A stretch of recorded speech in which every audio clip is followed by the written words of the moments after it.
place in the world to be coming when your offense is in trouble. But the Mets will try and get even tonight with the San Diego Padres at Petco Park in San Diego. And a pleasant good evening, everybody, and welcome to Petco Park. Gary Cohen and Ron Darling with you tonight as the Mets play Game 2 of their 3-game series against the Padres. And tonight, they go up against the Padres ace, Jake Peavy, who comes off his start for the National League in the All-Star game. Well, Jake Peavy is just one of those pitchers that is so special. A guy for the next 5 or 6 years is always going to be in the running for the Cy Young. He started at an All-Star game. That's the 3rd time a Padres has started. 17 times he struck out 10 or more. Last year, 16 Atlanta Braves went down in only 7 innings. So he can be a dominating type starter. He's coming off a little bit of biceps tendonitis, and that's why the Mets are facing him. He would have normally pitched on Sunday, but he had to start pushed back a couple of days. Meanwhile, Orlando Hernandez makes his 2nd start since the All-Star break. Beat the Reds on Thursday. He did a nice start on 8 days rest for El Duque, now going on regular days rest, but only went those 6 innings. But El Duque's been outstanding all year long. He's had 4 starts where he shut out the opposing team, 6 innings or more, 4 no decisions, so his record could be much better. So the Mets will try and get their offense going tonight against one of the toughest guys in the business. Peavy for the Padres, El Duque for the Mets. Petco Park the scene, and all the action coming up on SNY. Mets baseball on SNY is brought to you by Geico. 15 minutes could save you 15% on car insurance. Visit geico.com or call 1-800-947-AUTO. By Hummer, visit Hummer.com to check out the H3 Hummer like nothing else. By Aflac, ask about it at work. By Citi, let's get it done. And by IO Digital Cable, the leaders in HD and presenting sponsor of the Mets in high definition. Do you see in HD? Ricky Henderson getting his base runners set. He'll be joining us during the ball game. First pitch coming up. This year, when you can't be home to watch your Mets on SNY or CW11, check out MLB.tv. Watch every out-of-market Mets game of the season live. Catch those you missed on demand or listen to every radio broadcast. Sign up today. Visit Mets.com, where baseball is always on. Here's your Geico Mets starting lineup tonight. Jose Valentin gets that rotating number 2 hold tonight. And look at Sean Green and Paul Lo Duca flip-flopping spaces, so you have the back-to-back left-hand hitters Delgado and Green. Willie Randolph saying he's doing that because the Padres have only one lefty, the former Met Royce Ring, in their bullpen. Well, they're also doing that because they're going against Jake Peavy, too, just trying to generate some kind of advantage against Peavy. Mobile, Alabama native Hank Aaron, Satchel Paige, Ozzie Smith, all from that area, and he's just been outstanding this year. Orlando Hernandez, a little late. That's happened a couple times already this year. You think? El Duque time. Jose Reyes to lead things off. Reyes, a couple of hits last night. Hitting at .310 on the year. Peavy set to go. And his first pitch is a fastball for a strike, and we're underway in San Diego. Reyes last night with the Mets down by a run in the 7th inning, taking a 3-1 fastball down the middle as Gotay was caught stealing to end that 7th. And it's interesting because Willie Randolph felt as though he needed to reiterate today what had actually happened, as you look at Peavy having to wait for El Duque to clear a path. But Willie wanted to make sure everybody understood exactly what happened in that 7th inning. He said it wasn't a hit-and-run play. He said I was just trying to make something happen and hope that he got a fastball to hit in the gap. And Reyes was honest. He said, I froze, which really is exactly what happened. A pitch that he certainly should have swung at but didn't. And, you know, we talked about it all last night. Those little things can mean the difference in those close games. And those are certainly the things that will happen when your offense is struggling. Here's the 7th inning from last night. Well, everything went as planned. Gotay left against Bell. The fastball straight down the middle. And like Reyes said, he froze, and that was the wrong time to freeze for the Mets. He punches one in the air to right center. Cutting in is Boca Chica, and he makes the diving catch. Iram Boca Chica getting the start in center field because Mike Cameron has dreadful numbers against Orlando Hernandez, and Boca Chica tested immediately. Well, a changeup from Peavy, and a good job by Boca Chica. Got a great jump on that ball, and that looked like a base hit off the bat of Reyes, but it held up in the San Diego air a little longer than I thought. So 1 out and nobody on. Here's the Rico Padres defense. Lots of B's and G's out there tonight. And that outfield, 52 errors only by the Padres this year. That's 3 more than the Mets, and two double plays last night, 91 for the season. Jose Valentin really struggling right now. He's got the knee problem that he's trying to work through. He's got the hand problem that developed during the All-Star break when he punched a wall. He pulls one just foul outside first. But Valentin, going back to before the All-Star break, before he hurt the hand, just 2 hits in his last 30 at-bats. And it's clear that he's somewhat diminished as a player, although talking to him before the game today, he says, I feel fine, my knee's fine, my hand's fine. It's just that I'm in a slump right now. And he was out early with a lot of other Mets today for early batting practice. Yeah, he was. Carlos Beltran was on deck. He was out early working with Hojo, especially on balance, trying to get Beltran from drifting across the home plate. Peavy just misses with the off-speed pitch, 2-2. Hojo was there. Willie Randolph was behind the cage. Ricky Henderson was eyeballing the hitters. All of that expertise trying to work to help these Met hitters.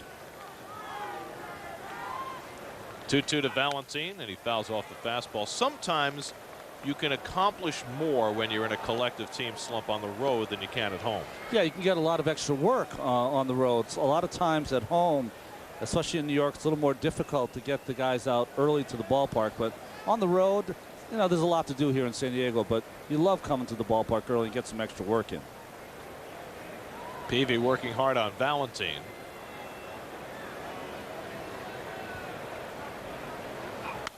And it's hit in the air to center.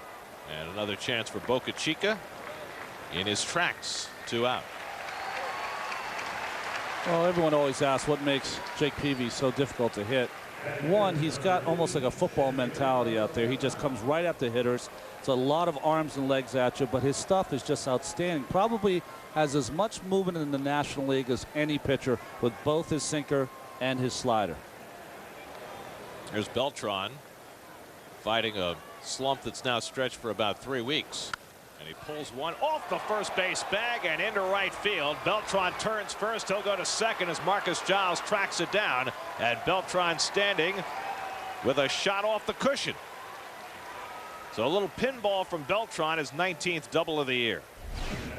Well, the way the Mets are going, you only expect this ball to hit the bag and go right to Gonzalez. But no, thankfully over the head of Adrian Gonzalez at first base, and a nice hustle double by Carlos Beltran. Yeah, he's coming out of that box smoking. Nice running there by Carlos Beltran, giving David Wright a chance to drive in the first New York Met run. Wright right now is the hottest hitter in the Mets lineup. 3 hits last night, got his season's average up to 300 for the first time. And he goes the other way, hits it well to right. Brian Giles back near the wall, reaching, and that ball is caught. An amazing catch as he disappeared from our view behind that jury box in right field. Brian Giles with a spectacular catch to take an extra base hit away from David Wright and end the inning. Brian Giles with a great play to save Peavy. Orlando Hernandez takes the mound for his 15th start of the year.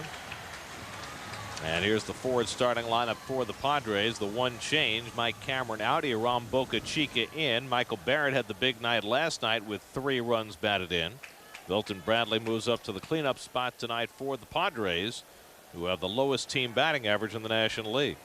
Well, you see right-handed hitters average against El Duque. That's 3rd in the majors, 171, as he has handled the right-handers, and his 2.81 ERA for El Duque at night.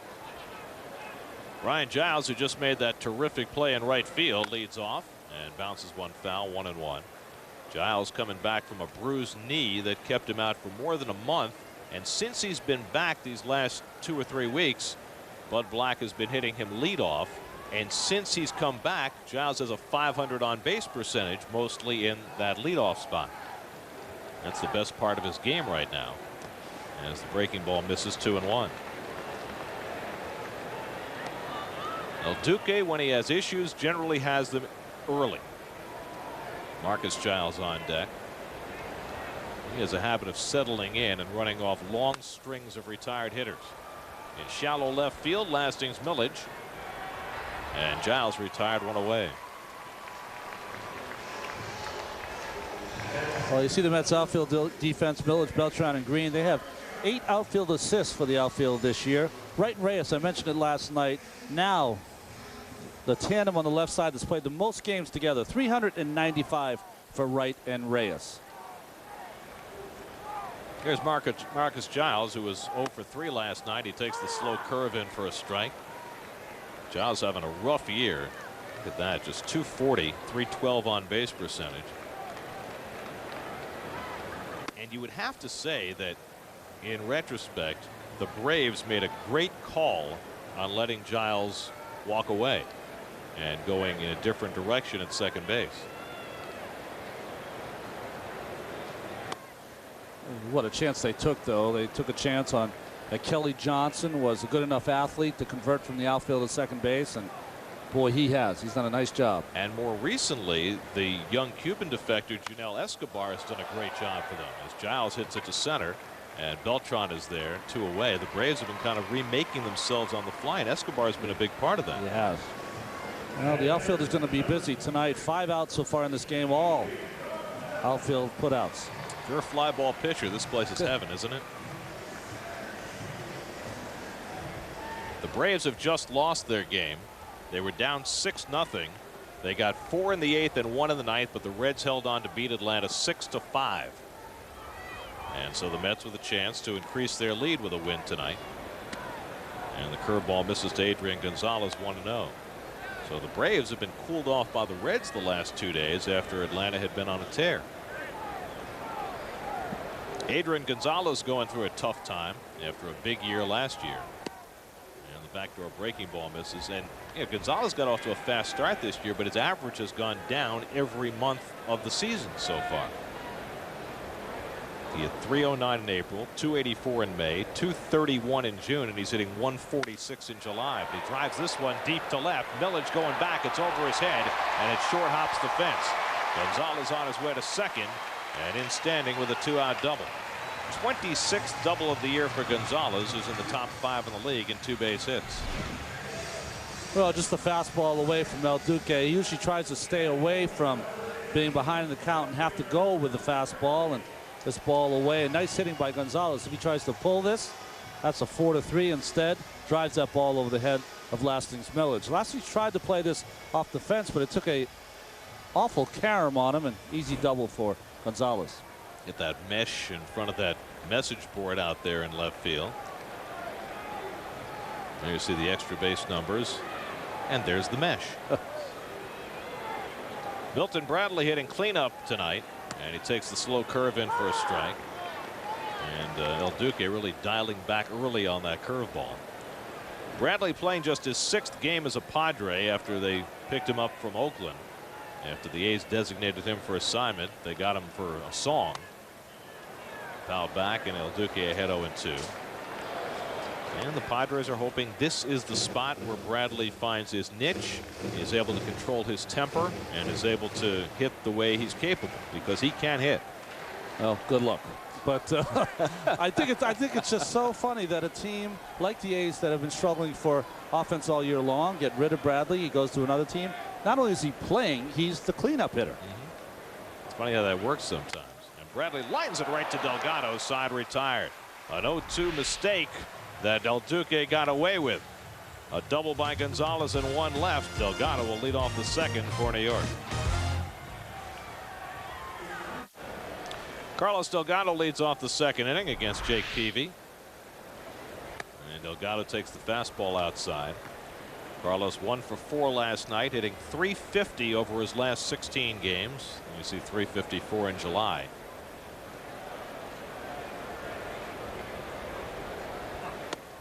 There's a strike, 1-1. Jake Peavy had his start pushed back 2 days because of biceps tendonitis. As you look at Sean Green on deck, this is his first official start in 12 days. And gets ahead of Delgado 1-2.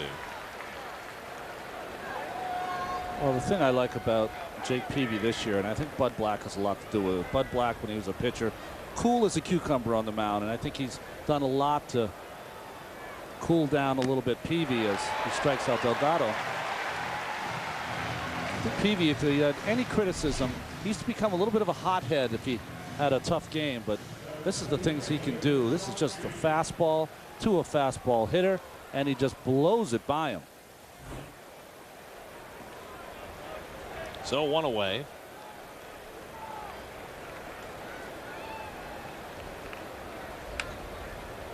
And here's Sean Green, hitting 6th in the order tonight. He takes ball 1.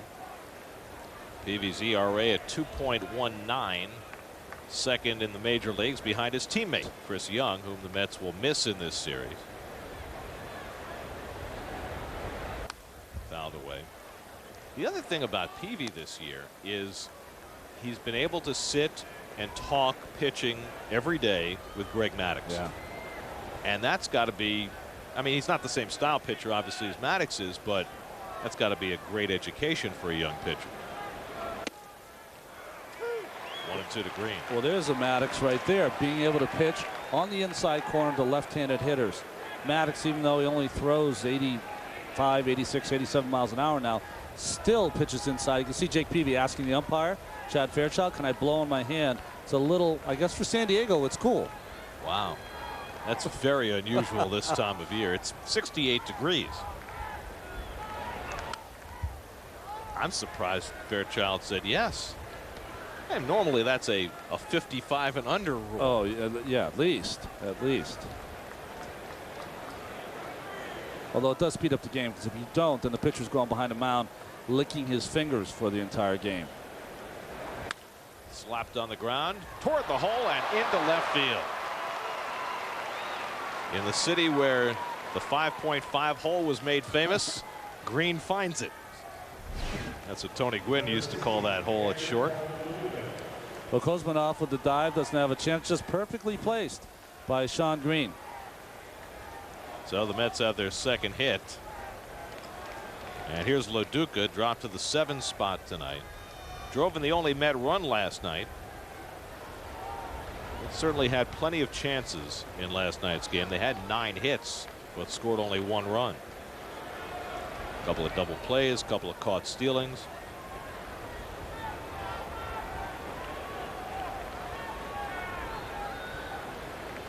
One out and one on. Broken back grounder. Giles gets the force. Relay not in time. Very slowly hit. And yet they came awfully close to turning 2. Well, what happened to Lo Duca with that broken bat? He got him stuck in the box. Watch him after he hits this ball. He's still stuck there looking where it went. He's still in the box, and the ball's bouncing to the second baseman. So that's why Green proceeded to first and almost got Lo Duca. Peavy trying to avoid that bat as we see more and more bats just completely destroyed. So here's Millage with Lo Duca at first and 2 out. Lastings took an 0 for last night, and he waves at the slider from Peavy. Well, it's interesting. Already the book on Millage, almost every single team is starting him out with a breaking ball, and they stay with that breaking ball until he proves he does not swing at it. 4 for 22 in the big leagues this year. And he takes the fastball just off the plate. If you missed it earlier, by the way, the Mets have a new player today, Chip Ambriz, who has kicked around in the minor leagues. There's Chip. He's wearing number 36. Had some big league time with Kansas City 2 years ago. He was with the Mets in spring training this year. Ambriz joining the team while Damian Easley is away. Damian's been placed on the bereavement list because his father is very ill in Riverside, California, and this gives Damian all the time he needs to spend with his dad. And so Ambriz is here to take Easley's spot.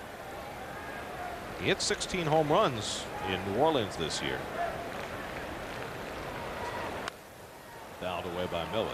Well, I was here when they're having that early batting practice, and I saw Chip come to the cage to hit, and I had the glasses on him trying to find out who it was, and you came in the booth, and I said, hey, Gary, the Mets got a new player. Yeah, who is it?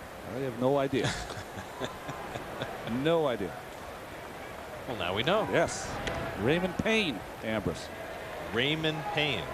He's from the House of Pain. House of Pain. Jump around.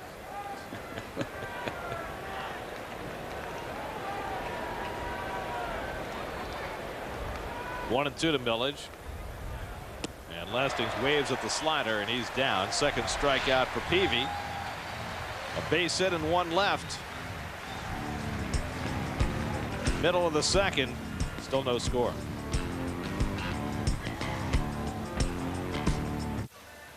Bring your team spirit into the kitchen with Gourmets, a collection of Mets family recipes and popular clubhouse dishes presented by Stop and Shop. Proceeds from the cookbook will benefit the food bank for New York City and Island Harvest. Pick up your cookbook at a Mets clubhouse shop or visit Mets.com. Well, I guess if Jake Peavy's blowing on his hand, then you got to bring a blanket to the game when it's 68 degrees. Toughen up. Let's go. I mean, come on. Ball game. Here's Khalil Green leading off against El Duque. It's taken high. You know, it's interesting when you come to the ballpark in San Diego. Normally, when you come to any outdoor ballpark, you try and see where everything is situated. And the breaking ball in for a strike. There's one thing missing. You can look everywhere in this ballpark. You'll never see it. The tarp. Oh, there is none. There's no need. There's a strike, and it's 1-2. Now, that having been said, a number of years ago, the Mets were playing a game at Old Jack Murphy Stadium and actually got rained out. Wow. And normally the tarp's right there, right? Down, there's no tarp. I mean, it never rains here. It's always the same temperature. Who would bring a blanket to the game? I don't get it. But they're cold.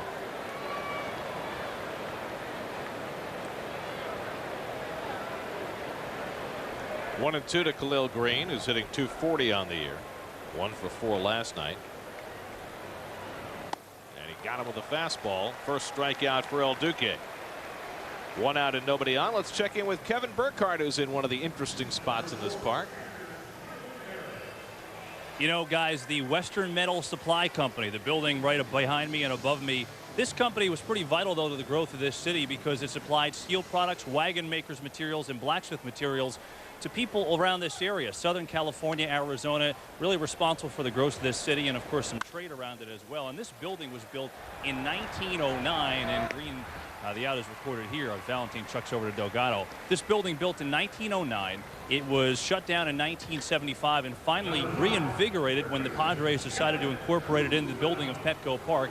So much so that the foul pole here right on the corner of the southeast part of the building. And we show you some of the footage from inside this place. What's neat about it is some of the original stuff still exists. In fact, they have the original safe from this building because when the people came off the ships for trade and for goods, it was all cash. There were no credit cards in this day. So right here in the store behind me, a humongous safe that still exists, and it's pretty neat. Things like that. The original elevator shaft are still here. And how about this, guys? There are no nails in this building. They didn't build it with nails. They built it with slide joints. So it's basically big wooden block on big wooden block, which I think is very, very intriguing. Just a neat place to be, and you can walk right out here on the field level. In left field, you go up as well. Now, at the end of the inning, we'll come back with a little more Petco Park after this.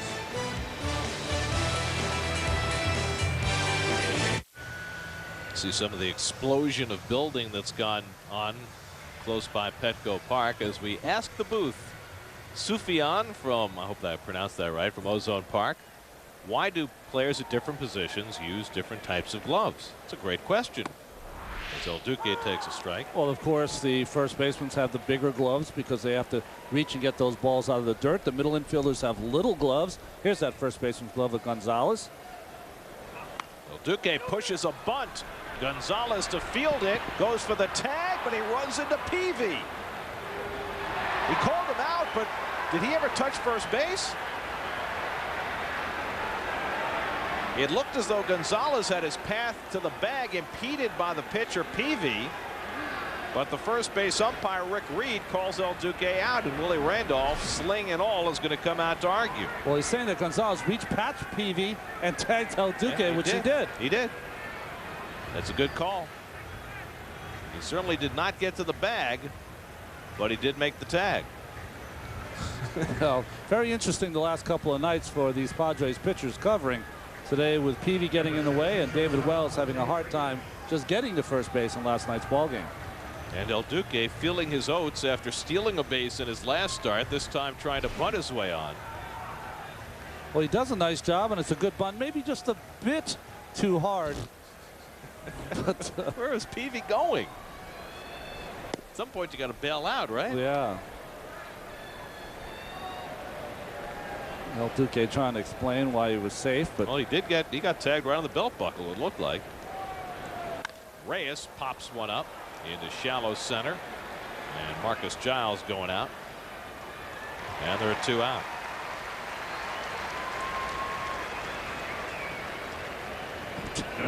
Catch a pop-up, have some seeds. That's a major league dose of seeds right there. Well, like to see seeds much better than the players of my generation. Always with the tobacco products. Here's Valentin, who flied to center his first time up.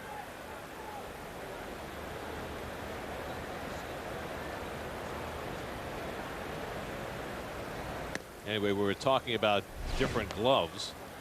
And there's the second baseman's glove, which is always the smallest glove. Yeah, a little smaller because you want to be able to make that pivot at second base and get that ball out of your glove quickly. Third baseman sometimes will vary from small gloves to large gloves. I've seen an old player, Carney Lansford, had a really big glove, like an outfielder's glove.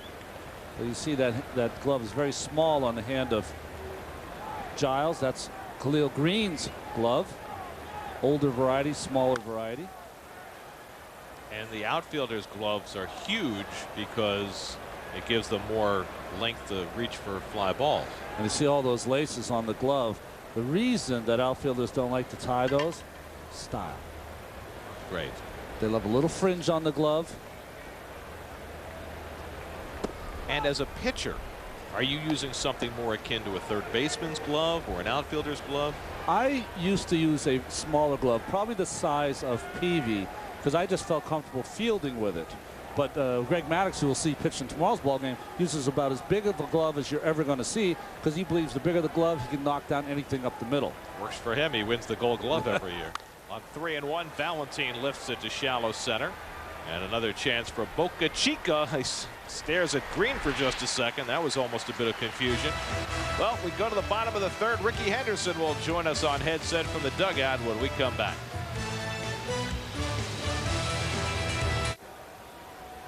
We go to the bottom of the third. El Duque working to Iram Boca Chica to start it, and he takes a fastball for a strike. And we're very pleased to be joined from the Mets dugout by the new first base coach, Ricky Henderson. And how does that feel, that coach thing, Ricky? This is new for you. How are you settling in? I'm settling in pretty good. It's a lot of fun right now. I think based on because you got a bunch of great guys around you, that makes it a lot easier. Hey, Ricky, what do you see your role as the coach here with the Mets? I mean, you're going to wear many hats. You're going to be able to help the hitters. You're going to help the outfielders, help the base runners. I'm basically going to, help the base runner, the guys get on base, watch the pitchers, try to give them a key for us they can get good jumps. And based upon, we as a family, as a team, we try to help one another. So anything we see, we try to share between each other. Ricky, I know most of your work is done before games. But what about when you're in the first base coaching box? How much can you impart to a base runner when he's actually out there on the bases? I think a lot based upon it, try to make him relax, look at something that, he can be comfortable for us to getting a good jump or trying to read the ball off the bat. Ricky, I'm always intrigued that I got to play with you and saw how great of a player you were. And I think that a lot of times you try to dictate as Peavy grounds out to first, grounds out to the pitcher, El Duque. A lot of times you try to impart that knowledge to the hitters. But boy, not many people have the skills that you have or you had. How do you do that? How do you make that separation between the skills that you had and the right things to do in the batter's box? You basically try not to think about yourself. You try to look at them and try to figure out what they're doing and try to help them to get better on what they're trying to do and not really think about what you was capable of doing out there. You're trying to help the players on what they are capable of doing out. I know for a long time, Ricky, you held out hope that maybe you could continue your major league career. Now that you're retired, you can start your clock on waiting to get in the Hall of Fame. But how hard is it to give up that dream of coming back? It was very hard for me to give up that dream for us continuing playing. I think based on because I love the game. I think my biggest theory was based on the love of the game. And so it took me a long time for us to not feel the love of not wanting to go out there and play. But, I get a chance to be around the ball club, get a chance to continue teaching the game of baseball. So it really keeps me involved in the game. So I'm happy to just be around the game. Well, Ricky, good luck. I hope this is enjoyable for you and continued success. Thank you very much. All right, Ricky Henderson joining us from the Mets dugout. Part of the sights and sounds of the game on SNY, presented by Hummer like nothing else. Big cut by Brian Giles. Marcus Giles on deck. So El Duque is settled right in. He gave up a 2-out double to Adrian Gonzalez in the first. He's retired 6 in a row since then.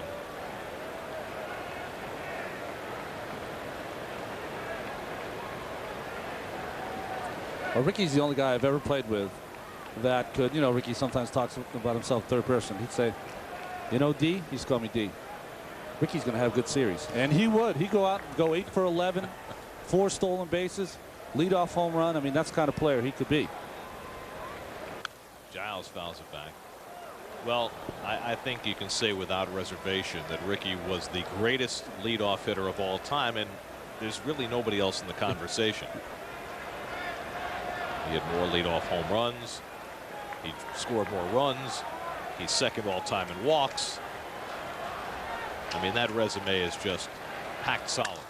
Broken back grinder down to Delgado. El Duque gets over to cover, and it's another 1-2-3 inning as El Duque emphatically kicks the bag to end the inning. Beltran coming up to lead off the fourth for New York. Fourth inning with no score as El Duque and Jake Peavy match zeros. Jeep around the majors. Reds hang on to beat the Braves 6-5 after building a 6-0 lead. Barry Bonds sitting out the Giants game with the Cubs, and Ben Sheets, that's a big loss for the first place Brewers as the Cubs chase them out 4 to 6 weeks. Carlos Beltran banked one off the first base bag for a double in the opening inning. Mets had their best chance in that first inning. Beltran doubled and then right hit one to the fence in right field. And Brian Giles made a terrific catch to save a run. Wright and Delgado to follow as the Mets present the heart of the batting order against Peavy. And Beltran takes wide, ball 3. Peavy has given up, by the way. Sorry, Ron. No. Only 3 home runs this season. I mean, that's phenomenal in 18 starts. I mean, you get into hitters count like this and you think, okay, you might groove one, you might give up a long ball. He went 12 straight starts without giving up a home run. And Beltran walks to lead off the inning. So the Mets get the leadoff man on for the first time. Peavy certainly was helped out by his defense in that first inning. Well, Reyes led off, hit a changeup up the middle, and nice jump by Boca Chica in center field. A nice half diving catch there. And then this was special. Gave up his body, did Brian Giles, to make that play off David Wright in the first inning. It was a 2-wall bounce, by the way, with that unusual configuration out in right field where they've got that jury box sticking out. Remember, that was where Franco hit his home run last year, into that box, but then you've got that sharp angle, and that's where Giles had to go. He hit the outer wall and then the side wall. He was on the bounce. at some point he was a pool cue ball. Well, one thing that you know Ricky Henderson wants, and that is for Beltran to be more aggressive on the base path. Now, Peavy, like many of these Padres pitchers, is a guy you can run on. Certainly Young and Maddox, that's their vulnerability. Wright grounds one foul. Jake Peavy in his career has given up 80 stolen bases in 95 attempts. That's 84%, the third highest percentage of any active pitcher. Well, he's got a nice move to first base. His problem is that he is open to first base in the stretch. And if you're open, that means your front shoulder's open. The only way you can throw home is to close that shoulder, and that's what the runners look for. They look at that front shoulder as Peavy. As soon as he closes it up, as soon as it looks like it's going towards home plate, you can take off. Now he's going to get a run for his money in that department from his teammate Chris Young, who were they 27 for 27 against him this year. Well, it's sort of like the Dwight Gooden phenomenon, when people used to say, hey, Dwight can't hold on runners. Well, Young and Peavy are the same way. No one ever gets on. Don't get any practice. Wright breaks his bat and fouls off the slider. I mean, in 1985, I walked 114. I had plenty of guys to work on my move to first base. Not the same for Dwight.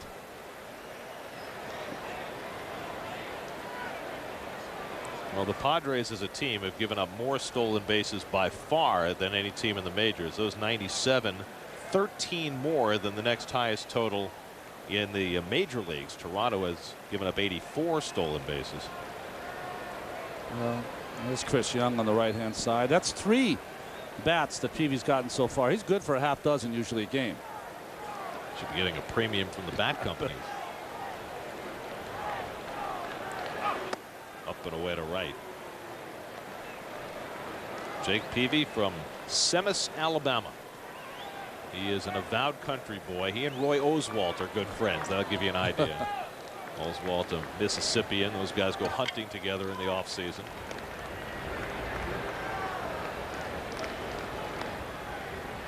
And if you're a kid from a small town, Houston, San Diego, those are good places to play. Yes.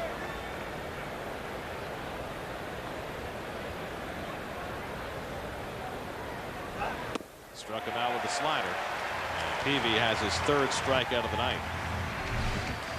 Well, this is what Peavy can do. Is once he gets ahead of you, he has so many weapons. See how tight that little dot is on the base. So you can see the dot as he goes down to home plate, and he's able to spot that slider outside of the strike zone and down, something Wright can't reach.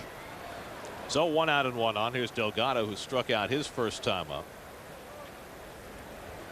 Peavy, by the way, has struck out as many as 16 in a game on 2 separate occasions, once last year and once this year against Arizona.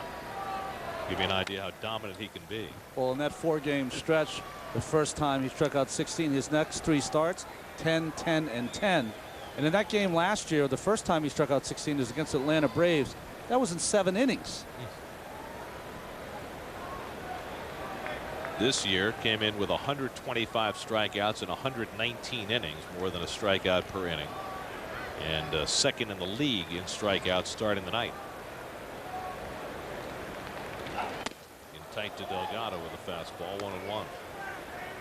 So this is an elite guy. This is a guy who anytime he goes to the mound, there's a chance you might see a no-hitter, although a Padre like a Met has never thrown a no-hitter.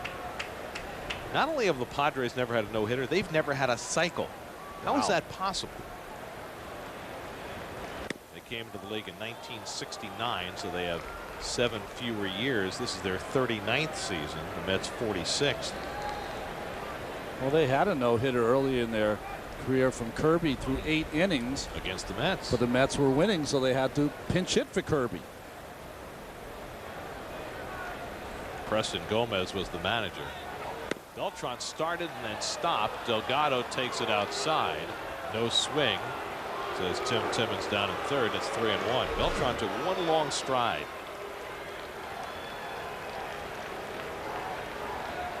And clearly no swing. Well, that ball started in the outside corner, but watch it run off the plate. Good job by Delgado taking that pitch. Beltran tried to measure Peavy. Didn't think he got a good enough jump. Went back to first base. 3-1 to Delgado. This time Beltran runs and it's ball 4. So Peavy, who doesn't walk many, has walked a pair here in the 4th. He's averaging just over 2.5 walks per 9 innings. So the Mets get a rare chance here with a couple of walks from Peavy. And Sean Green will try and cash it. Green snuck a base hit through the hole on the left side his first time up. 1 of 2 hits on the night for the Mets.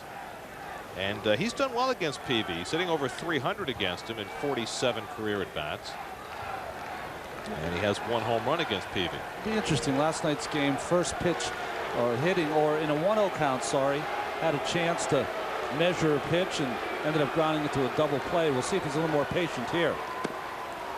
And Peavy misses with the fastball, ball 1.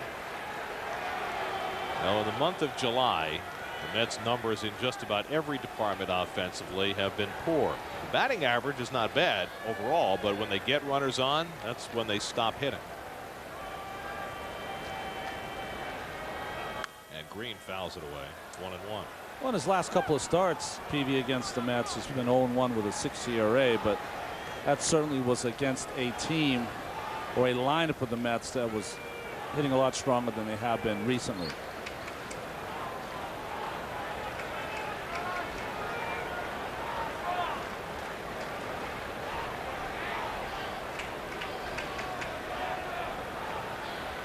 Peavy and Barrett having trouble getting together. And keep in mind Beltran at second base. If you don't watch him, especially with one out, he will try and steal third. It's almost like he enjoys stealing third more than he does second base. Although, you know, conventional wisdom says don't try to steal third with a left-hand hitter up because the catcher has a better look. But if you get a big enough jump, it shouldn't matter. This afternoon, not this evening's game, Kansas City's Alex Gordon, who's supposed to be a phenom, stole second and third on consecutive pitches in Fenway Park. That was against Wakefield, right? Yes. Yeah. Doesn't count. Well, no. Knuckleballers tend to be easy to run on because it takes so long for the ball to get there and so hard to catch. Green fouls it off, and it's 1-2. Red Sox lost that game. The Yankees won their game. Robinson Cano, an RBI single in the bottom of the 10th after the Yankees had tied it in the 9th. So the Red Sox lead is now 8 games.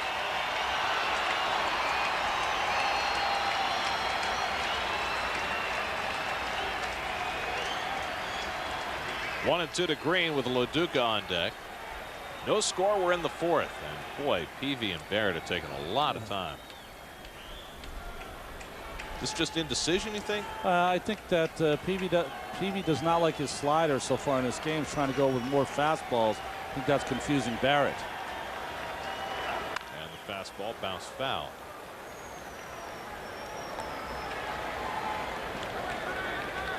What happens a lot of times, when we talked a little bit about it, when a pitcher starts taking so long out there, it's usually because the catcher will call a fastball and he wants a fastball, but he wants it on the other side of the plate.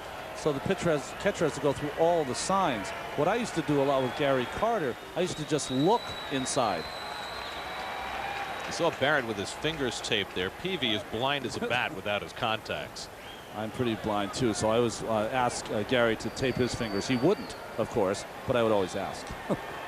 And Barrett with the double taping. In the air, deep, but foul. As Green got around on it and cranked it into the upper deck. Home run distance all the way, but just a little too quick.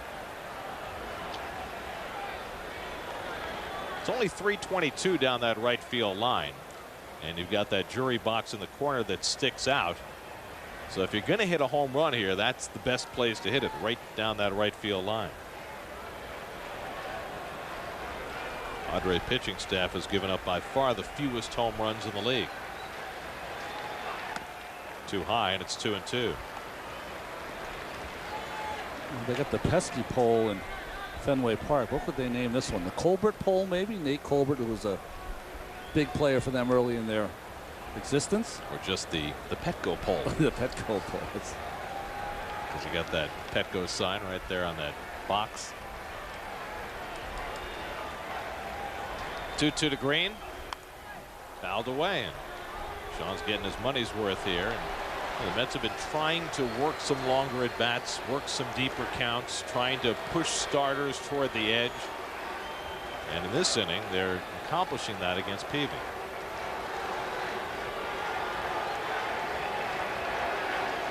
Bud Black, the first-year manager of the Padres, he's had a fine year. And Green takes inside, and now it's 3-2.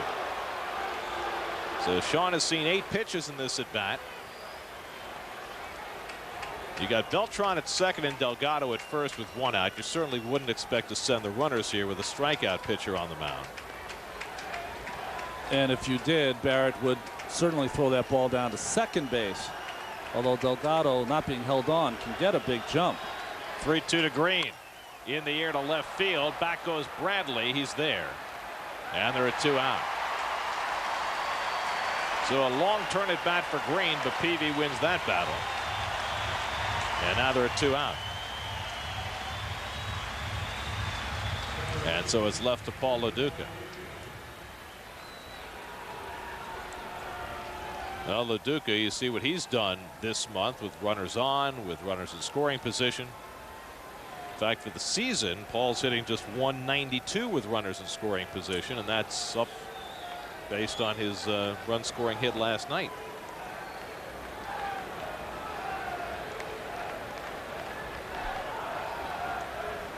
Talking to Howard Johnson tonight, he said the most important thing that he's trying to impart is that guys go up there with a plan to know what you want to hit and how to get that pitch and how to be patient and how to jump on it when you get it. And up to 2 strikes. I think Howard's really trying to stress that. Listen, up to 2 strikes, we are going to look for that pitch that you think you can hit off Peavy. After that, all holds are off. Then you just try to make contact, put the ball in play, try to be a good 2-strike contact hitter, which Lo Duca has always been in his career.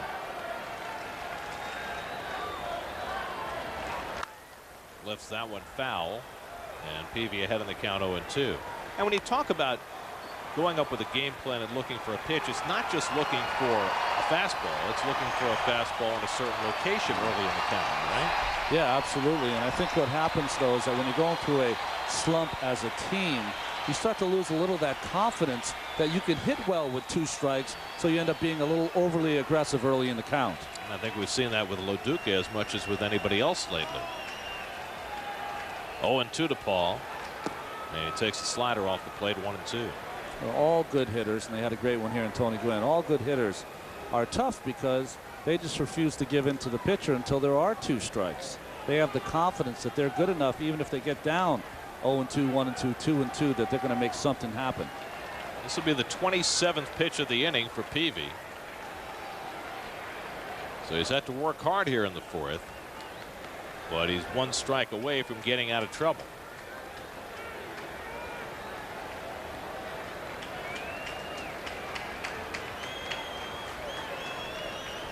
And Lo Duca lines a base hit into center field. Beltran turns third. Here comes Boca Chica's throw. He spikes it. Beltran scores, and the Mets take a 1-0 lead. There's a big hit for Paul Lo Duca. A 2-out, 2-strike base hit to bring home the first run of the game. Well, nice job by Lo Duca. Not trying to do too much. Peavy does not get that ball in, but gets it down. A nice job of hitting by Lo Duca, just taking it right back through the box. Not trying to do too much against the talented Peavy, and Boca Chica just, I don't know what he was thinking there as he throws that 2-hopper into Gonzalez. And Beltran, with that great speed, was going to score anyway. The play was to third base. So here's Millage with 2 out and 2 on, and another first pitch breaking ball. And at this point, you would think that maybe Lastings would start looking for that pitch. Or taking a pitch. That would be the best thing. Millage struck out his first time up. So a run is in, 1-0 New York. And throw to second by Barrett, and Delgado gets back. You almost get the feeling with this team right now that you say to El Duque, okay, here's your run. And now you got to win the game with that run. I know what you're saying. There are only a few times during the year as a starting pitcher you always are going against a team. You're not going against the other pitcher. You know, he's the 9th hitter, of course. But this is one of those games you say to yourself, you know what? I am pitching against this pitcher. Village down on 3 pitches. 4th strikeout for Peavy. But the Mets break through. A couple of walks give them a chance. And Lo Duca with a 2-out, 2-strike hit cashes it in. 1-0 New York.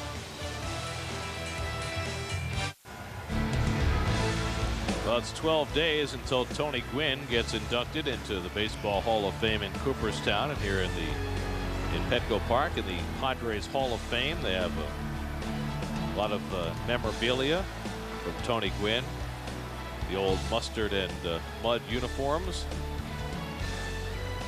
and number 19 will be enshrined a week from Sunday. Marcus Giles leads off against El Duque, who starts him off with a curveball for a strike. Well, we talked about it last night, my contribution to Tony Gwynn in that run to 3-1, 4-1 in hits. I gave up 26 hits to Tony Gwynn. He hit 441 off me. See, you said 500 last night, so you just got better. No, I knew it was less than 500, but I figured if I said 500 last night, it wouldn't sound so bad today at 441. So Giles grounds out to Reyes for the first down, and that's 9 in a row retired by El Duque now. And here's Adrian Gonzalez. Well, we've seen El Duque get on these runs.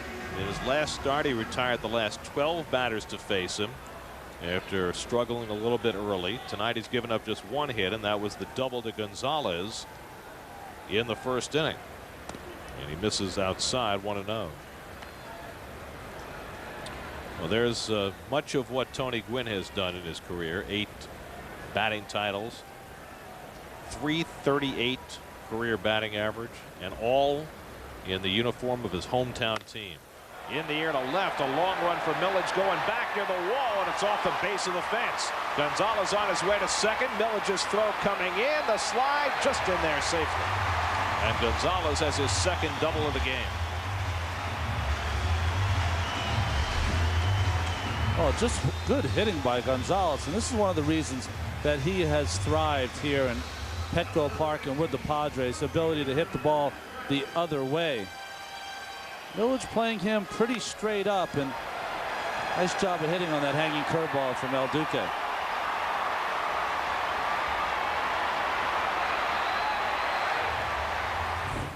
So the tying run in scoring position with one out. And here's Milton Bradley, who lined out to Delgado his first time up, and he takes inside. Bradley spent most of his time with Oakland this year on the disabled list, 2 separate trips to the DL because of hamstring problems. And then he came here to San Diego and immediately went on the disabled list again with an oblique injury. And the A's said they knew he was hurt when they got him and that they planned for that. Now he's in his 6th game with San Diego, and right now they intend to play him every day in left field.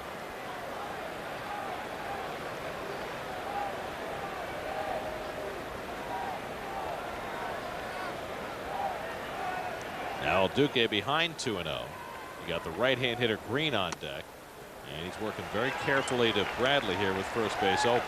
Well, he saw that P that Bradley hit off him in the first inning. Might be taking his chances on Green after Bradley as they're intentionally walking. So not even bothering pitching around him after falling behind 3-0. Bradley gets the intentional pass. So now 2 aboard as we look at our SNY Toyota text poll of the game. Of these players not in the Hall of Fame, who's the most deserving? McGuire, Blyleven, Gossage, Rice. Text your response to 57508 or visit sny.tv to enter. What's your choice of those 4? I got him. I got an order of them too. I think that Goose Gossage is number 1 for me to get in because I think he was the last of the guys that really defined that relief position of pitching 2 1/3, 3 innings of relief to get the save. Burt Blyleven after that because of his great record in shutouts and strikeouts. Jim Rice, and then Mark McGuire after that. 1-0 to Green, who struck out his first time up. Well, I'll agree with you on one spot. Okay. I'll leave McGuire in that 4 hole. Okay. But I think I'd put Blyleven number 1. Okay. Because his numbers are stunning, especially when you consider how many bad teams he played with to win 287 games. What is he, top 6 in strikeouts? Yeah. Jim Rice was the dominant player, offensive player in the American League in the late 70s and early 80s. And I can't imagine why he's not in the Hall of Fame. Then Gossage. And that's no disrespect intended to Goose. Yeah. But those other 2 guys, to me, are no-brainers. Yeah. Good breaking ball by El Duque to get even on Green, 1-1. Yeah. Blyleven's numbers, you know, we were going through them when the Mets played Minnesota. Just unbelievable. And, you know, you and I were talking about it. One of the things that you should get you into the Hall of Fame is to be one of the best players of your generation, and Jim Ed Rice was certainly that. 1-1 to Green, and the slider misses. Another thing about Rice is, you know, he wasn't affable with the media. Now, Eddie Murray wasn't affable with the media, but Eddie Murray had 3,000 hits and 500 home runs, which made him an automatic. But I think that Rice's attitude has hurt him. Although now he is a member of the media. Yeah. He does pre- and post-game shows on Red Sox games. Well, you think about it, people go, well, it didn't hurt Eddie Murray, it didn't hurt Steve Carlton. Well, their numbers are so unbelievable, it didn't matter. 2-1 to Green with 2 men on. And El Duque comes with a fastball and he gets a strike. So after 3 straight breaking balls, I think he surprised Green with the fastball. It was interesting that Green took this pitch. Obviously, he thought it must have been up, but we've seen a lot of this, haven't we? 2-1, 3-1 fastballs taken by today's hitters. 2-2 to Green. Fouls off the slider. Well, do you think hitters guess more now than they used to? No, I think hitters will always tell you that they don't guess. I don't believe that, but I was never a hitter, so I shouldn't say. But no, I think that they zone. They try to zone outside or inside, and Green was, I think, just zoning down off El Duque and get that pitch up. El Duque hoping for a double play grounder. And the slider misses, and now it's 3-2. Well, let's see what Bud Black does here. You got El Duque on the mound, who doesn't strike out that many. You see the pitch count very low. So would you send the runners here? Gonzalez at second is slow. So on a strikeout, he could easily be thrown out at third. Bradley at first has got speed. Not going. Popped up foul. Well, it was the same pitch he tried to strike that he struck him out on in the first inning. That ball up. He just did not get it another 2 or 3 inches up in the strike zone. You can see it's about uniform drawing high right across that Padres, right chest high. It needs to be a little higher than that. Probably come back with the slider now, though. Clouds in San Diego. Usually only in the morning. Popped up. This one's playable. David Wright in foul ground. 2 out. So a big out for El Duque as he gets Khalil Green to pop up. Now he'll have to contend with Michael Barrett with 2 out and 2 on. Barrett had the big night for the Padres last night with 3 hits and 3 RBIs. And he's done exactly what the Padres hoped he would when they made the trade with the Cubs a few weeks ago. He's provided some offense from that catching position. And both had troubled years so far this year. Bradley, a troubled career, took both in, and they both played well for the Padres in their short stint. 1-0 New York, home 4th inning. 2 out and 2 on. And Barrett, first pitch swing, fouls off the slider. See with Barrett, he's just going to keep the ball down. He likes the ball up in the strike zone. Kind of a mistake kind of hitter. You can just keep the ball down, you're fine. El Duque contending with his first jam of the night after being handed a 1-0 lead.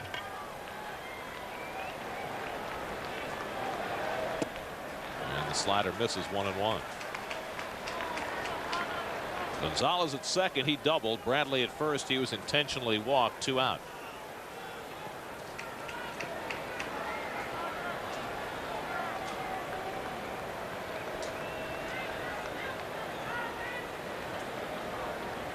Well, this is what El Duque will do. This is his modus operandi. When runners get on base, he slows it down, takes his time, usually subtracts from his pitches, doesn't add to them.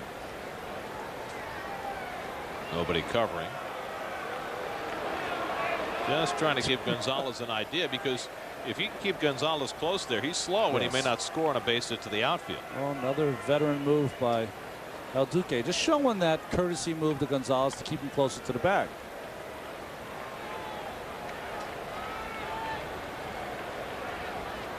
One to Barrett, and the fastball misses. 2-1. Michael Barrett first came up with the Montreal Expos. They couldn't figure out where to play him. Third base, catcher.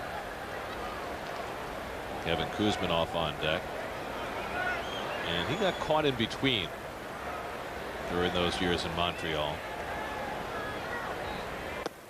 The slider misses, and now Duque behind 3-1.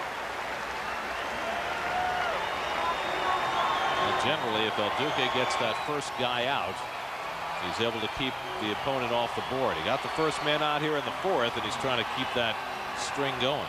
Well, what happens is when El Duque gets that first hitter out, it allows him, if he gets into the inning and there's a hitter he doesn't want to deal with, it allows him to give him a pass or unintentionally, intentionally walk him like he did with Bradley.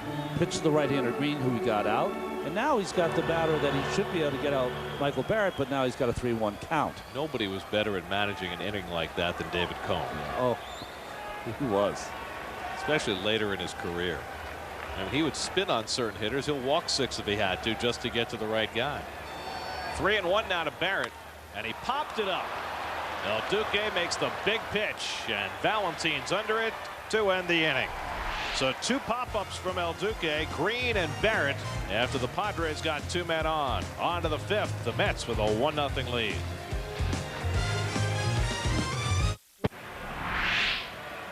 As El Duque leads off the top of the 5th inning for the Mets, taking on the Padres here. You know, less than half of this Met team uses ash bats anymore. Maple's the new fad. It's a new thing. A lot of players use it. A lot of players like it. Supposedly more heavier, supposedly harder, and it is a little bit more heavier. That's the trick. And ash bats kind of maybe going the way of the dodo. Monica Davey had a very interesting piece in the New York Times this past week. Believe it or not, there is a killer beetle that is destroying ash trees. In fact, it's destroyed 25 million ash trees in the last couple of years. This is becoming so much of a problem that the government is thinking of releasing this special kind of wasp that kills these beetles that would protect the tree. So a lot of players are using maple by choice. Pretty soon, guys, they may have to use maple because there's nothing else. And Duque lashes a base hit into center field. They get it going in the 5th inning. Back upstairs, Gary and Ron. Fellas? Sounds like a science fiction movie, doesn't it? The Kevin attack Burkhardt? of the ash killing beetle. That's right. 7th hit of the year for El Duque.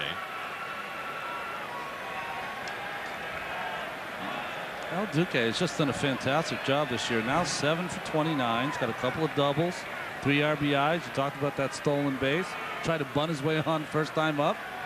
Reyes is 0 for 2, and he tries to bunt. What do you think? Was that more of a sacrifice or more of a bunt for a hit? I think he's the one guy on the team that can go both ways, in the way that he can bunt it down to third base and get the sacrifice, but he has such great speed that he can beat it out to first.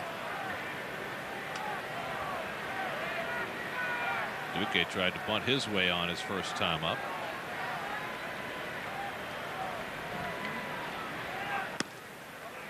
Peavy misses away, 1-1. Again, though, with El Duque getting that hit, makes Peavy throw more pitches, work with guys on base, all the things that you want to do against a great starting pitcher like Peavy. Peavy threw 37 pitches in the first 3 innings and then 30 pitches in the 4th inning alone. And Reyes again thinking bunt and again fouling it off. I mean, he's not squaring. He's got 1 foot out of the batter's box ready to run, but he's not dragging it either. Yeah, I think that's the problem, though, is that kind of in between. He just see how he's pulling out a little before the ball is on the bat. When he's going well, he will stay there. The bat hits the ball, then he'll go to first base. And he'll still beat it up. Yes. 1-2 to Reyes. Smacked foul. Tomorrow night in the final game of this series, John Maine goes for the Mets, trying to bounce back from his difficult start against Cincinnati on Friday night. Greg Maddux tries for win number 341 tomorrow night for the Padres. It's been a struggle for Maddux, though, lately.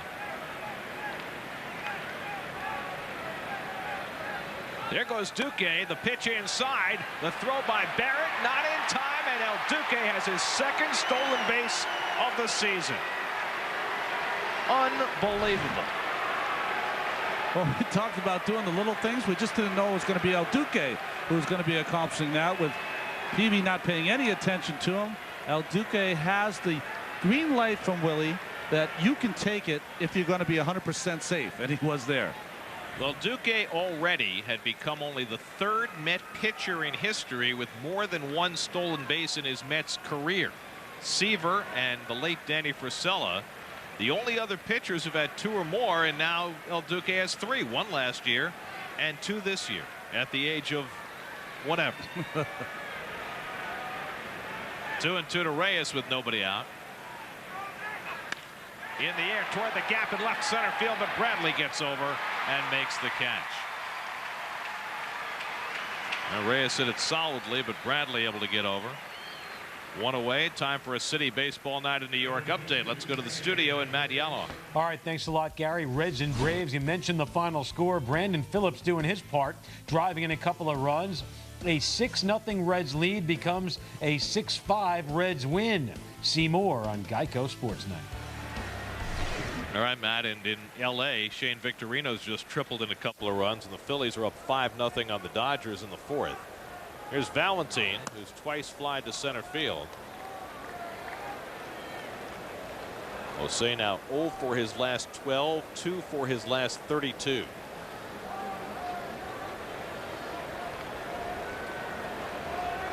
El Duque at second and 1 out after his second stolen base of the year. And Valentin takes a strike. And Willie Randolph was asked tonight what his plans are at second base, and he reiterated what he said the other day. He's going to go with the hot hand. So Valentin's going to get a couple of chances to play, but it's looking more and more like this is no longer necessarily his job. And to that end, before the game today, Sandy Alomar was out working with Ruben Gotay around the bag at second base, because I think that's the trepidation right now about playing Gotay more is his defense. Ruben certainly has done the job with the bat. Hit hard and a base hit for Valentin. Duque goes to third. He'll be waved home. It's bobbled by Boca Chica. El Duque scores, and it's 2-0 New York. Well, Valentin, who has been struggling so mightily, hit that one solidly, and El Duque's trip around the bases is complete. Well, just like Lo Duca's RBI single, same job here by Valentin. Back up to the box, and Boca Chica, as he's trying the exchange, loses the ball.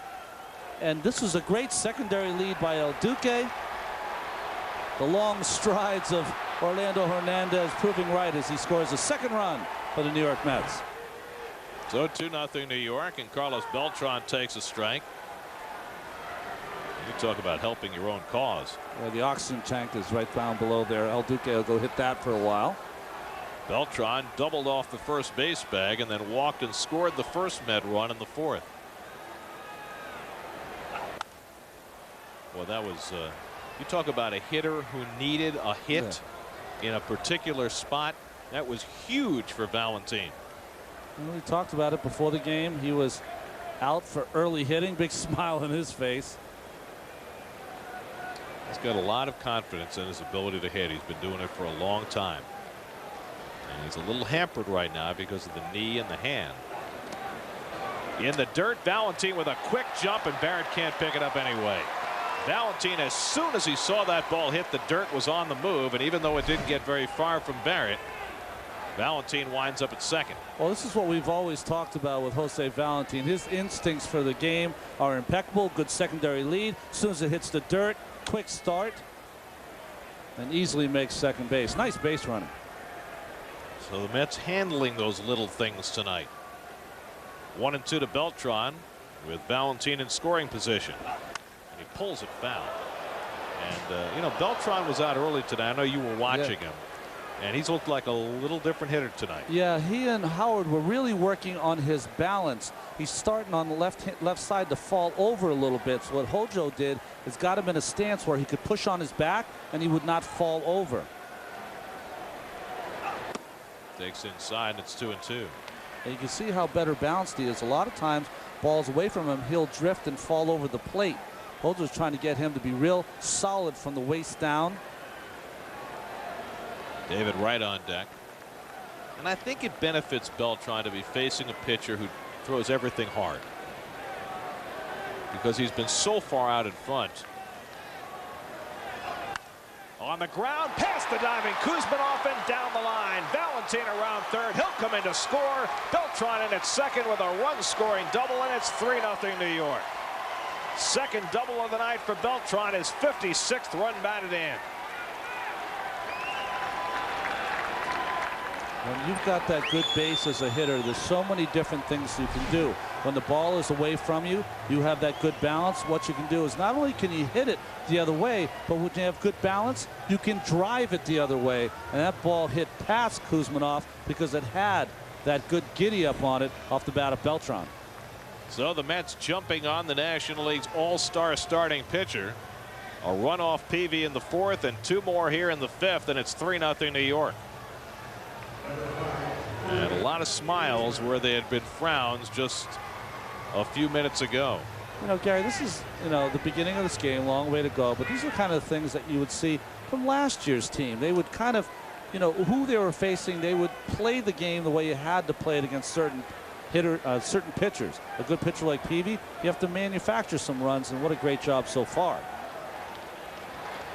Here's David Wright, who's 0 for 2. Was robbed of an extra base hit by Brian Giles back in the first, then struck out in the fourth. That's with 3 runs and 6 hits. And looking for more here in the 5th with Beltran at second and 1 out.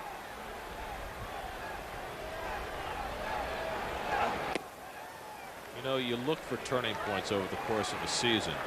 And, you know, the game the Mets lost at Shea against the Phillies, the game where Rollins hit the home run and Chavez got hurt, that felt like a negative turning point. If the Mets are able to win a game like this tonight against a guy like Peavy, as Kevin Cameron gets up in the bullpen for the Padres, right swings and misses, that would feel like something of a turning point, especially after all those guys came out for that early hitting session today. Well, I think they had their first real session with Hojo. We're away from the limelight, away from New York City. They know Beltran might think of stealing third base, so Peavy makes the move. And I think something that shouldn't get lost in Hojo getting the head hitting coach job. There's 4 switch hitters on the Mets, and he's a switch hitter. And I think it's going to pay off in spades with Carlos Beltran. Listen to Howard Johnson. 2-1 to right. Big hole on the right side with Giles covering. Well, he can't catch the slider. 2-2. Well, 2-0. He had a slider again. Another slider from Peavy. Hard to hit that pitch. Perfect on that outside part. Giles spending so much time on Beltran over there. Look at how that opens up the right side.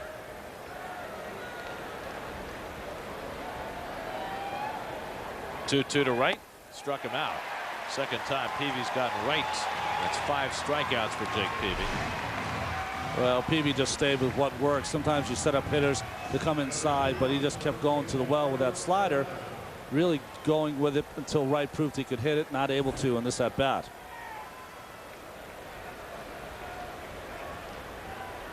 They have that unique K sign for Peavy, where they just keep extending the Jake with all the K's in the middle.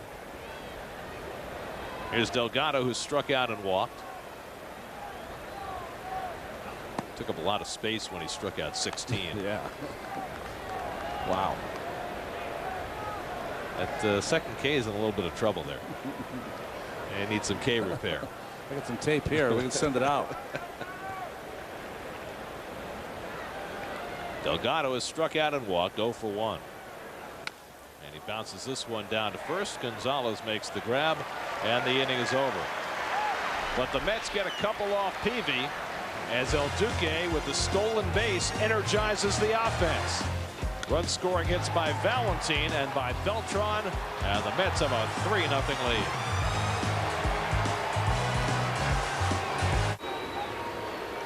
We go to the bottom of the 5th. El Duque and the Mets now with a 3-0 lead. Here's the Mets' upcoming schedule. 1 more here in San Diego tomorrow night with John Maine against Greg Maddux. Then 4 in L.A.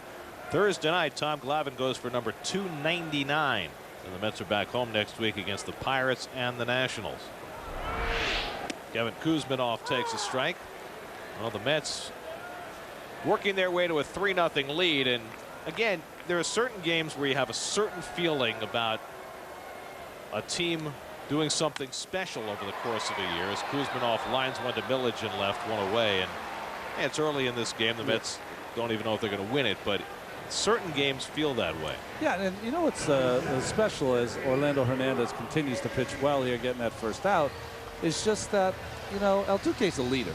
And he's the kind of guy that he recognized what kind of game this was.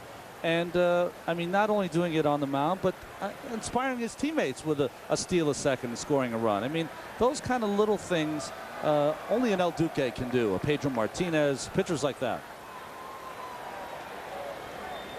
Here's a Ram Boca Chica, who struck out his first time up. They picked him up on waivers from Oakland at the end of May, and he takes the curveball for ball 1. By the way, remember all Mets home games on SNY are available on HD, presented by IO Digital Cable. Do you see in HD? Another terrific line for El Duque tonight, and that doesn't even include his offense. Well, Boca Chica was quite a prospect early in his career. He was supposed to be one of those guys that could steal 30, hit 30. He was a #1 pick by Montreal out of Puerto Rico. In fact, You got two guys who are from Puerto Rico and were #1 picks in this ballpark, and that's kind of a rarity. You got Ramon Castro, who was the first Puerto Rican ever to be picked in the first round, and Boca Chica. 3-1. So Ramon Castro is sort of like the Rick Monday of Puerto Rico. There you go, trailblazer. Rick Monday was the first ever pick in the first ever amateur draft in 1965. Mets had the second pick. They could have picked Reggie Jackson. Who did they take? Steve Chilcott.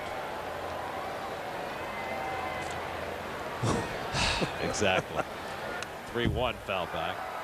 And you know, if you go back and talk to the scouts in that day, most of them would have picked Chilcott, a catcher who ended up getting hurt and never made it to the big leagues. And Major League Baseball draft has been a crapshoot ever since. Breaking ball got him. El Duque going up and out of the strike zone to get Boca Chica his third strikeout. 2 away. Usually when he goes out of the strike zone, it's with a fastball. This is a high spinner around the head of Boca Chica. Tried to get on top of it and couldn't. So 2 out and nobody on. Here's Peavy with a comebacker to El Duque his first time up. Peavy's not a bad hitter. Has a couple of home runs in his career, but he committed a little early on that slider, and it's 0-1. Yeah, he had 2 last season, and this year he's got 3 doubles and a triple. A little flare to first, and Delgado can't get to it. 0-2 to Peavy. The Western Metal Supply Company. You got bleachers right on the roof. I just love how they put the foul pole right on the corner of the building. Those seats are 80 feet above the playing surface. I mean, think of the planning that it took to incorporate, not only just incorporate the building, but put it in the perfect position like that. I mean, in Baltimore, they've got the warehouse out behind right field, and that's great. But the foul pole is right on the corner of the building. That's just outstanding. Well, I think that company HOK built this ballpark. Are they playing a part in the City Field also, HOK? Or? I believe they are. Yes. There's the warehouse before the ballpark.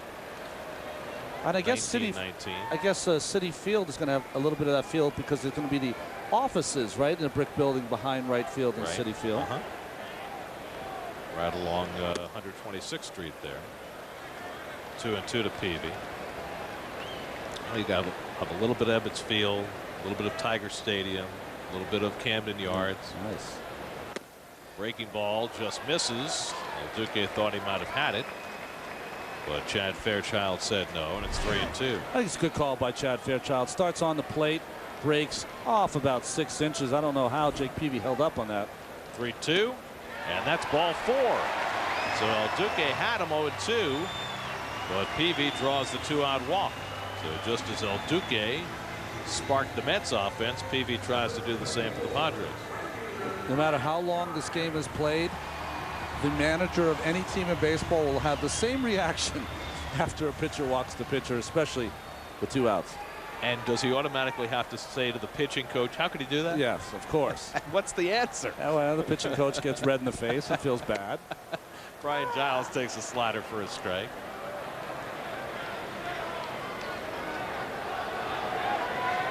Well, you never mean to do it, do you?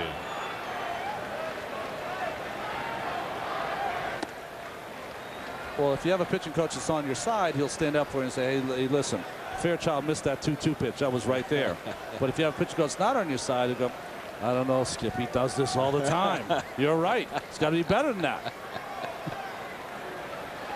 1-1 to Giles, and the fastball misses in tight. 2-1. You know, as a pitcher, though, you're just mad at yourself because here you are, you should be able to handle Peavy. And now you're saying to yourself, well, you know, Brian Giles is not the power hitter he once was, but he's always a threat up there.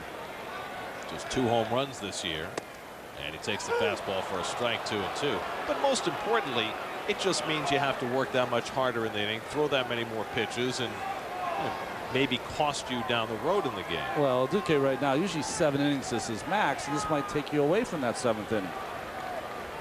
Backdoor breaking ball just misses, and it's 3-2. So now you're in danger of getting the tying run to the plate if you allow Giles to reach with his brother Marcus on deck. Peavy will run with 3 and 2 and 2 down. Payoff to Giles. In the air, shallow right field. In comes Sean Green, and he's got it side retired. So El Duque gets Brian Giles on the fly ball. He's got 5 shutout innings under his belt, and the Mets have a 3-0 lead. This copyrighted telecast is presented by authority of Sterling Mats and may not be reproduced or retransmitted in any form, and the accounts and descriptions of this game may not be disseminated without the express written consent of Sterling Mats. Gary, when I think about Wednesday, you know what I think about? I think about Kia. And tomorrow the Mets close out their series in San Diego as they go one more round with the Padres on the Kia Wednesday game of the week. Mets-Padres coverage begins tomorrow, 9:30 only on SNY. Very spectacularly done. Byron can't get to the pop-up by Green, and that gives Sean a life, leading off in the top of the 6th. Looks like a ball Kuzminov should have been closer to. I just don't understand this. I saw this in the Cincinnati Mets series where Encarnacion did not make the play. If you're the third baseman, you've got to be emphatic in calling that play. That's so hard for the catcher to try to make that play when it's that far away from the plate. Now, in Kuzminov's defense, he's playing a little off the line against the left-hand hitter, but still, he's got a sprint there. Yeah, he's 3 steps away. He's got to make that play. But you know who was in his way again? It's Peavy. That's the second time Peavy's gotten in the way of one of his fielders today. This is where the fielders start telling the pitcher, well, you just stay on the mound. Just leave us alone. We can take care of it. Not a Gold Glove winner. Down the left field line, it'll slice and go foul. You know what you got to do as a pitcher, though, in that situation? You stay away and you just yell as you see a Piazza jersey there. And a guy with a great catch right next to the Piazza jersey.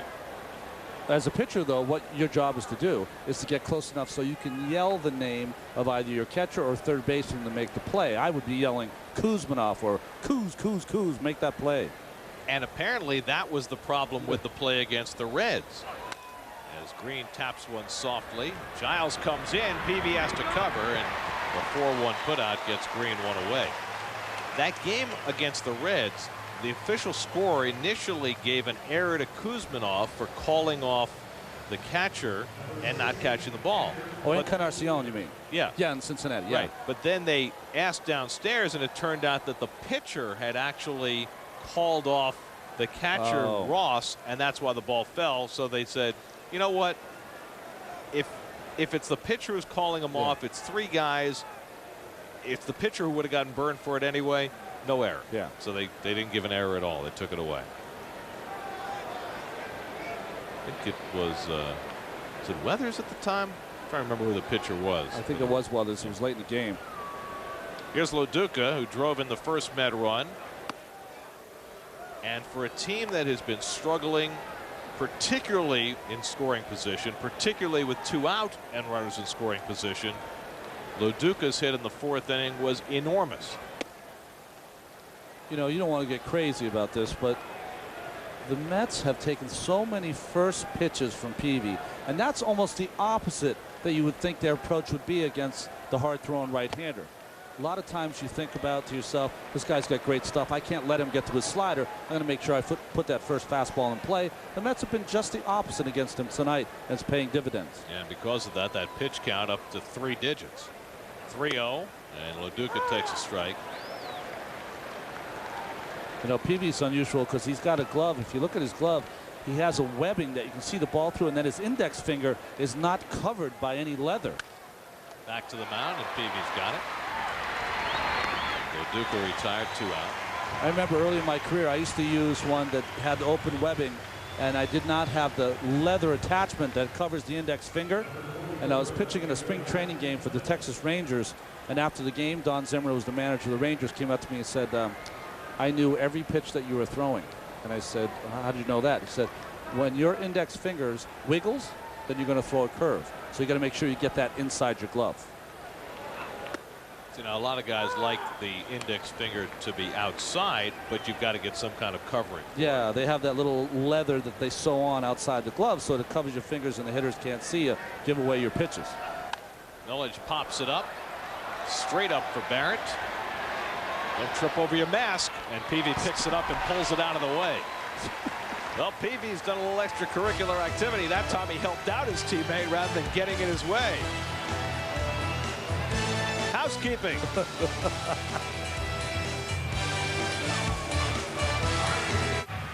The most outrageous family on television is coming to the CW11 this fall. Get ready for Family Guy, the hilarious hit that keeps critics raving and viewers coming back for more. Family Guy, weeknights this September on the CW11. Marcus Giles takes a strike as we start the bottom of the 6th inning. Marcus 0 for 2, and look at that batting average down to 238. What a struggle. Check swing, foul ball. How many times did he make great plays, fielding, base running, big hits for the Braves against the Mets, particularly at Turner Field?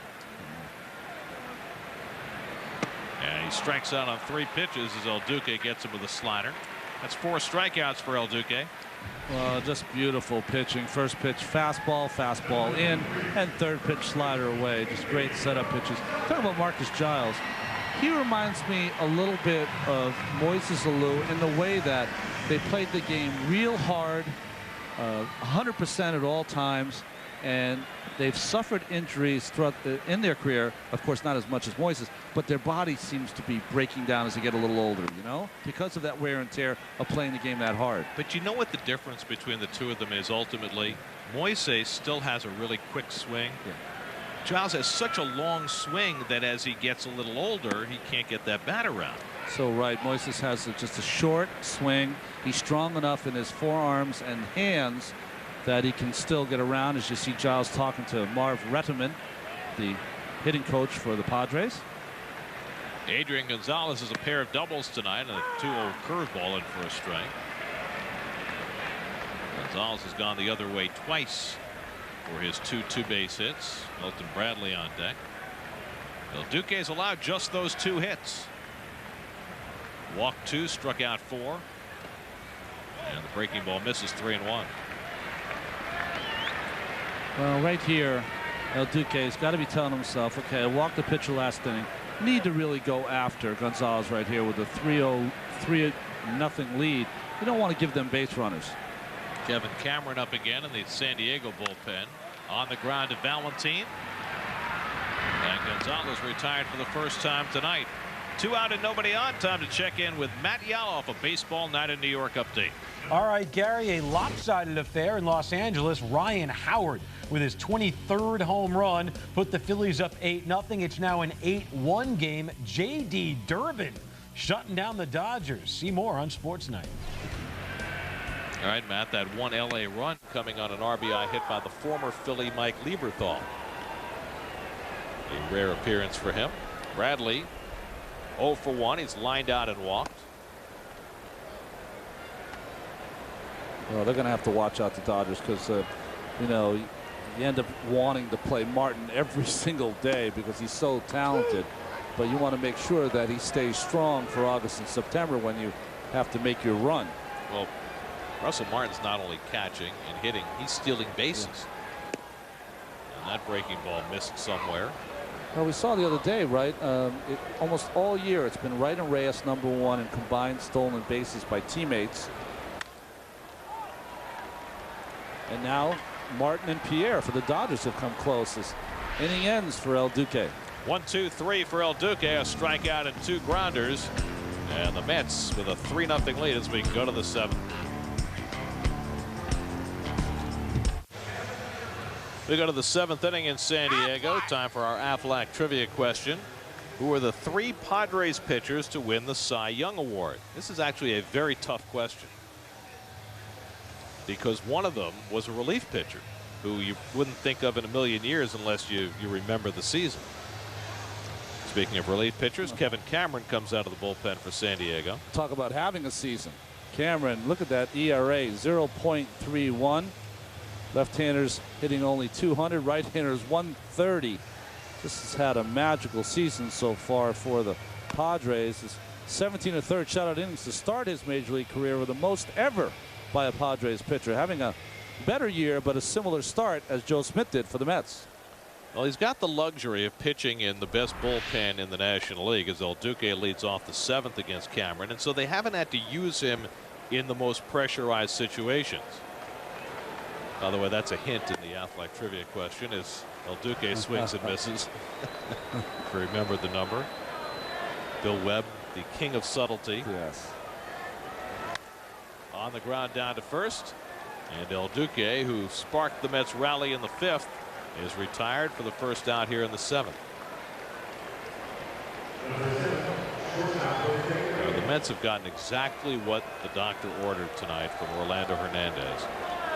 We said before the game that, you know, he's had several stints this year where he's gone 6 or 7 shutout innings, and they might need that tonight, and that's exactly what he's turned in. Yeah, he's just, you know, he's one of those guys that doesn't shrink from a challenge. That's why he has such a great postseason record, that he takes it as a chance to shine.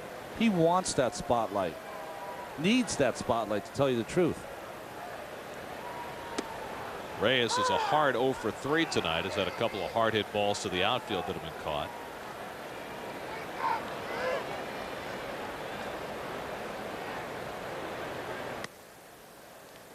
Two and 1 to Reyes. So Jake Peavy winds up going 6 innings, allowed 3 runs, 6 hits, 2 walks, 5 strikeouts, a wild pitch, 104 pitches.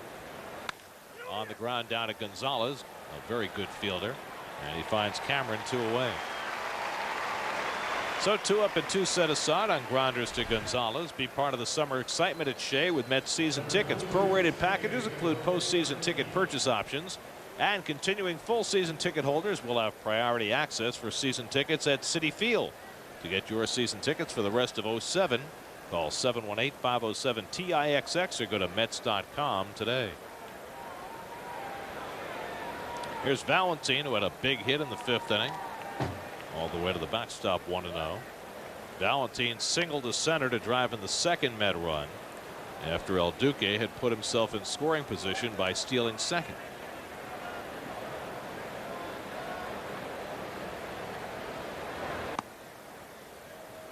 Two and 0.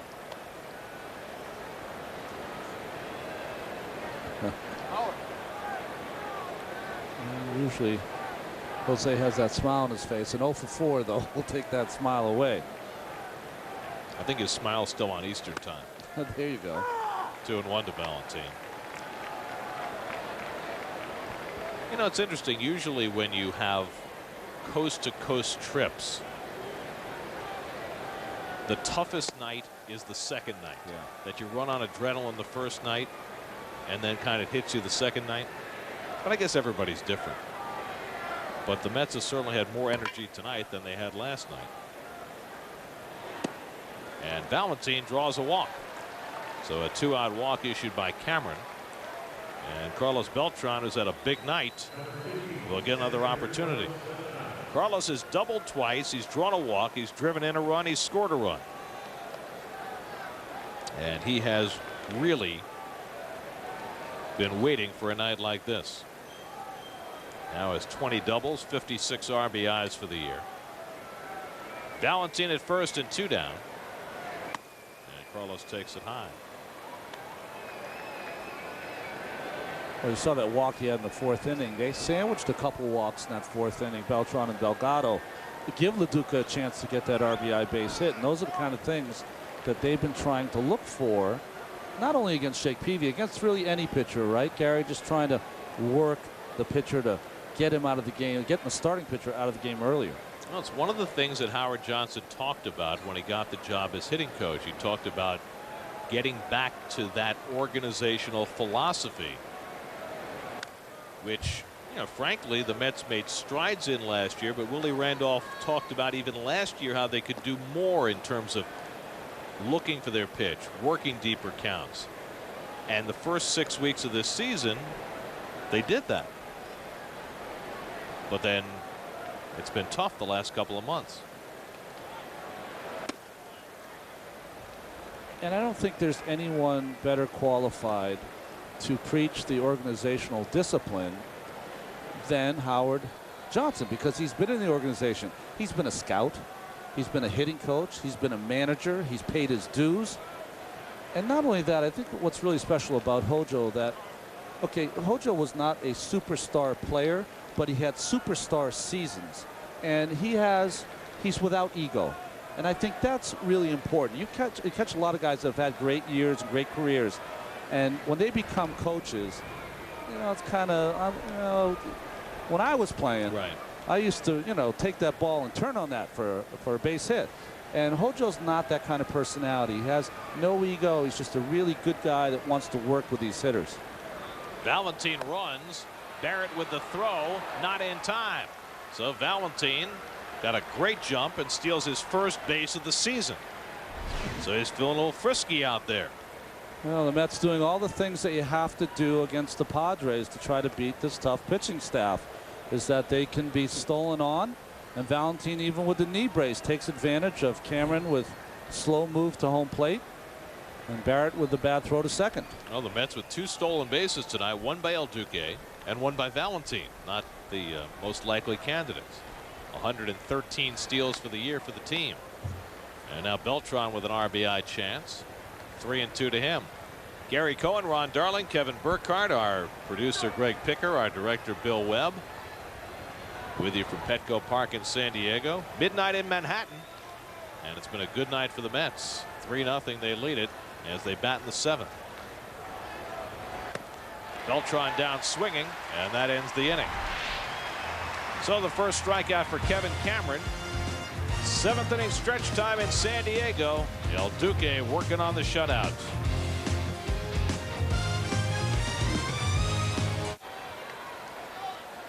Check out your Toyota National League scoreboard. The Reds built a 6-0 lead. 7 shutout innings from Bronson Arroyo, then held on. Josh Fogg wins for the Rockies in Pittsburgh. Ball 1 to Khalil Green. The Astros, first save of the year for Brad Lidge in that game in Washington. Barry Zito, 7 strong innings for the Giants tonight in their win. Barry Bonds did not play for the 2nd straight day. Rick Vandenherk, 5 shutout innings for the Marlins. The Brewers, 30th save for Francisco Cordero. Boy, it's early for 30 saves. And the Phillies blowing out the Dodgers tonight as Guillermo Mota gets up in the Mets bullpen. Green hits one to center field. Beltran back a few strides. And Khalil Green retired one away. 92 pitches for El Duque, so you could conceivably get 8 out of him tonight if he can have a quick 7th. Yeah, quick 7th inning. Only those 2 doubles to Gonzalez. A mistake so far for El Duque. How about your man, Mr. Olson, down there in Florida? Scott Olson. Well, that's something you couldn't have foreseen. Suspended 2 games for insubordination. Barrett pops it up. And Delgado in foul ground, and El Duque just keeps on rolling. 2 out. Well, you suspend a pitcher for 2 games, and he's not going to miss a start. However, he does miss 2 days of pay. It was a little over $4,000 or something like that. They mentioned it in the paper. He's not making the big bucks. Yeah. I would like to see that number if it was A-Rod for insubordination. But, yeah, he's just had so many run-ins, and I think he's just a hothead. And in some ways, I think that works well for him because he is a real fine competitor on the mound, but he's going to have to tone down that act in the clubhouse. Kuzminov takes a slider for a strike. And I think, it's, again, remember Randy Actor early in the season benching a couple of guys for not running hard. You got another new manager in Florida and Freddie Gonzalez again trying to, establish parameters and making sure he doesn't get stepped on. Popped up again. And Lo Duca to the on deck circle, and Stoke cones it. Almost slipped on that rubberized on deck circle. That's always a problem coming back there. But El Duque with 7 shutout innings, and Lo Duca hangs on.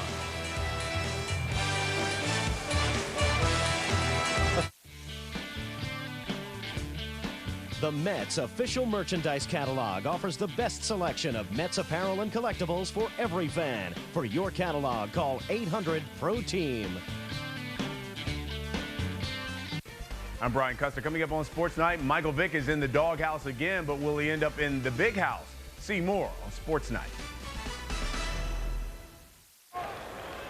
8th inning, David Wright leads off against Kevin Cameron and fouls the first one off. David's hitless in 3 at-bats, although he was robbed by Brian Giles on a ball he hit to the right field fence his first time up. David came into the night with a 7-game hitting streak. And he's had, I mean, you look back at his season, he's had a number of long hitting streaks. Well, Duque, 95 pitches through 7. He should certainly be good to go for the 8th. Although maybe with a smile, maybe he's not intending to. It's like he's out of work mode as Pedro Feliciano starts getting ready. So perhaps 7 is enough.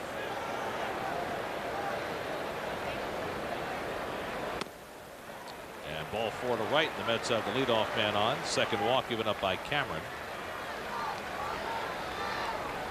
Time for the answer to our text poll. The results. We asked you which player not in the Hall of Fame is most deserving of that quartet. You said very close. Wow. Look at that.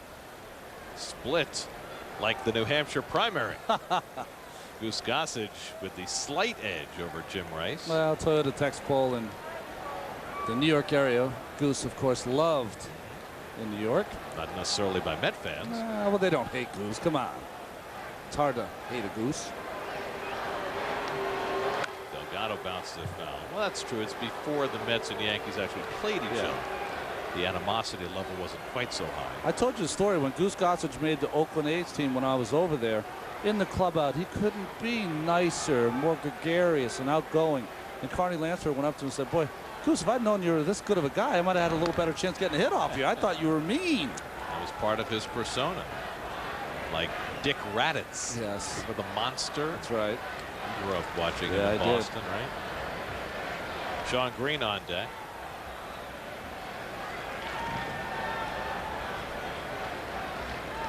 And Delgado lines a base hit. Wright goes to second and pulls in there, and the Mets have the first 2 men on in the 8th.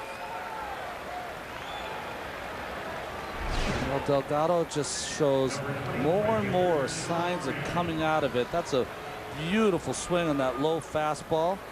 More of a middle kind of pitch, but it's down and he stays on it. I think all the Mets, some of the key hits tonight have been hit straight back up through the box, which you always want to do when you're going through a slump.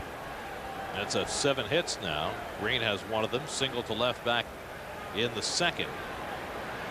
So the Mets with a chance to build on their 3-0 lead, and the changeup misses. Well, we have this from the Elias Sports Bureau. El Duque with the stolen base tonight. The first pitcher for any team to have steals in back-to-back games since 1967.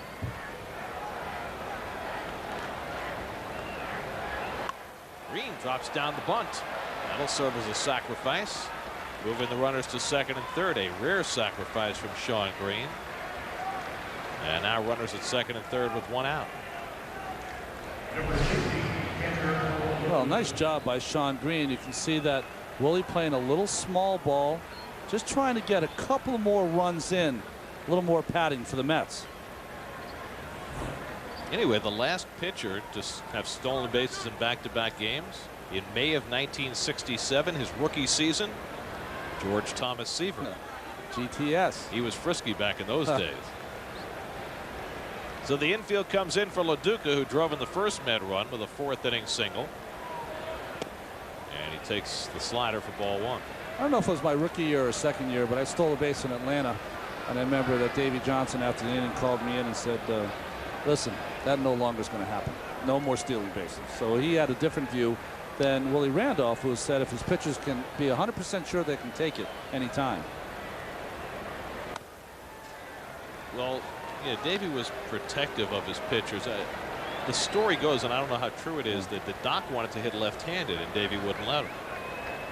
Well, he wouldn't. Yeah, he made sure that he hit right-handed. And Dwight had a beautiful swing left-handed. Lo Duca will be intentionally walked now after Cameron fall behind him 2-0. It's very funny to see some pitchers who really have a hard time executing that intentional walk.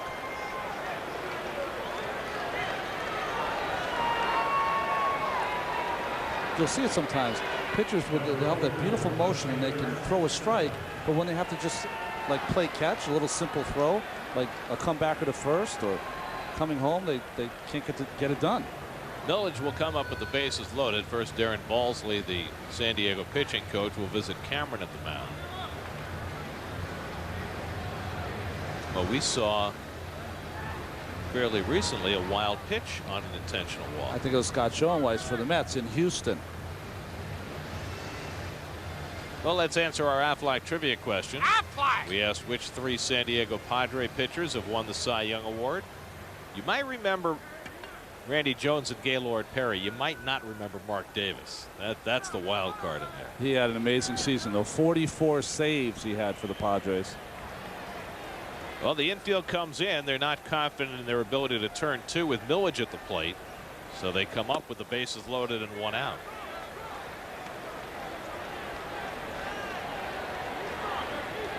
Millage is 0 for 3 tonight. 2 strikeouts and a pop-up. Eric Shao is the Padres' all-time career wins leader.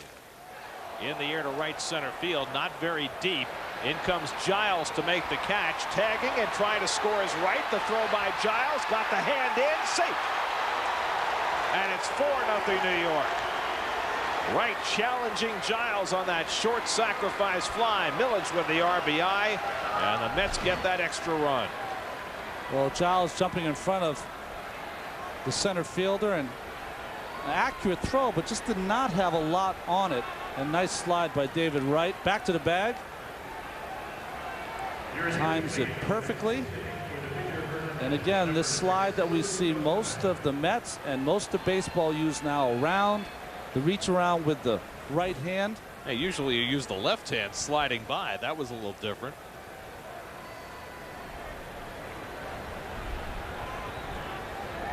Now Ruben Gotay to pinch hit, and he slices one offense in front of the Mets dugout, and that scattered some bodies in a hurry. Castro almost got clocked. Time to move that big cabeza. Yeah, that's a big target, by the way. 2 out and 2 on, and Gotay takes it low. And I think the reason that this slide has come into vogue as he reaches around with that right hand is that the catchers are not blocking the plate like they used to. And if catchers started blocking the plate like they used to. Line to third, caught by Kuzminov to end the inning. What I mean is dropping that knee on you, it's going to end up hurting guys' shoulders. Well, that's what we saw in Boston last year with Reyes. But Wright able to get around the catcher, get the hand in, and it's 4-0 New York. Pedro Feliciano comes on to pitch the 8th inning after 7 terrific innings by Orlando Hernandez. He not only sparked the Mets on the mound, he did so at the plate as well. Well, he did. Now Duque just has had all of his pitches working, was able to go up in the strike zone with his fastball. He stole a base. He had a base hit. He scored a run. The Mets had 4 walks so far in this game. They've had a sacrifice bunt, a sacrifice fly, a couple stolen bases. Just a great job of the Mets playing a real tight game, something that they haven't played of late. Feliciano comes on. Jose Cruz Jr., the pinch hitter, and he takes a strike. Cruz batting for Boca Chica, who struck out in his 2 at-bats. Cruz has been the guy who's played most of the left field for the Padres this year, but no more with the acquisition of Bradley. And the changeup has Feliciano ahead 0-2 as the former Met Royce Ring gets up. Heath Bell last night, and Royce Ring's going to get a chance this evening. Josh Bard on deck to pinch hit for the pitcher Cameron. Line down the left field line, foul.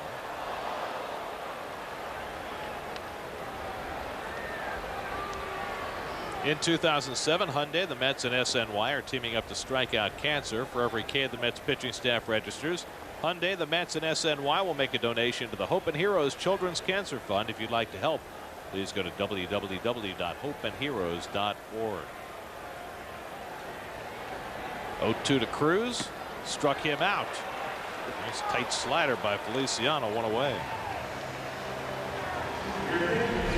Well, this will not make the highlight reel for Jose Cruz Jr. Completely fooled on that good slider down and in. So 1 out and nobody on. Now here's the switch hitting catcher Josh Bard to bat for Cameron.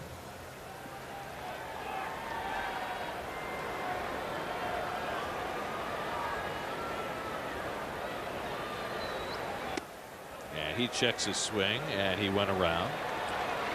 It's funny, Bard, the catcher coming from that Boston organization, has a very similar stance to the catcher for the Red Sox.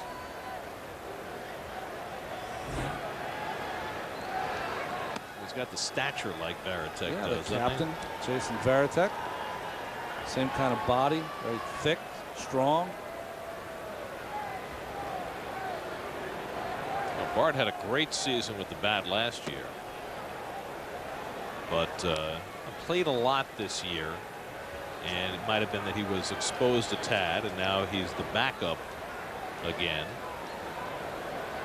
with Michael Barrett on board. Lined over short and a base hit. So Bard has just the third Padres hit of the night.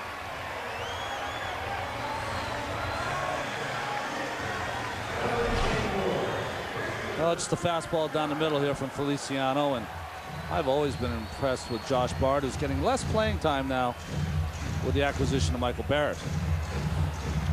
So 1 out and 1 on.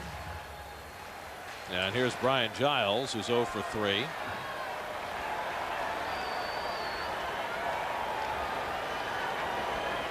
And the fastball in for a strike.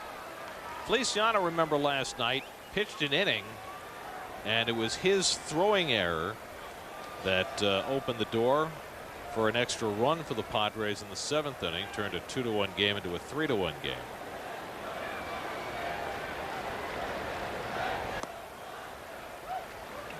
A bunt, and he had a play at third, and he made a horrific throw. Yeah, he really prides himself on his defense, so he's really disappointed that he did not make that play. Slowly hit down to first, and Delgado will have to make the play at first to retire Giles as Bard moves to second. I think one of the things you have to do as a pitcher, and very few relief pitchers or starting pitchers do it, you can go an entire season without having that throw to third base. And I think it's very important that once or twice a year you go out there, you take a couple of bunts, maybe 10 to 15, and you make that motion and have a little toss at third base just to get yourself reacquainted to what that throw could be like. Very few pitchers do it, though. Marcus Giles 0 for 3 tonight. And he swings over the changeup. Well, let me ask you this. Yeah. Do teams take enough pitchers fielding practice? Well, they do in spring training, but what happens is that they don't do any more of it during the season. You very rarely see any teams do pitching fielding practice once the season begins. And I guess the question is, why don't they? Well, I think that, for teams before games, it becomes hitters are the most important things. And pitchers have to take care of business out in the outfield. But yeah, if I were a manager, I would make pitchers do that once in the first half, once in the second half. Feliciano showing Marcus Giles everything he's got. Changeup, slider, fastball, and now he's ahead 1-2.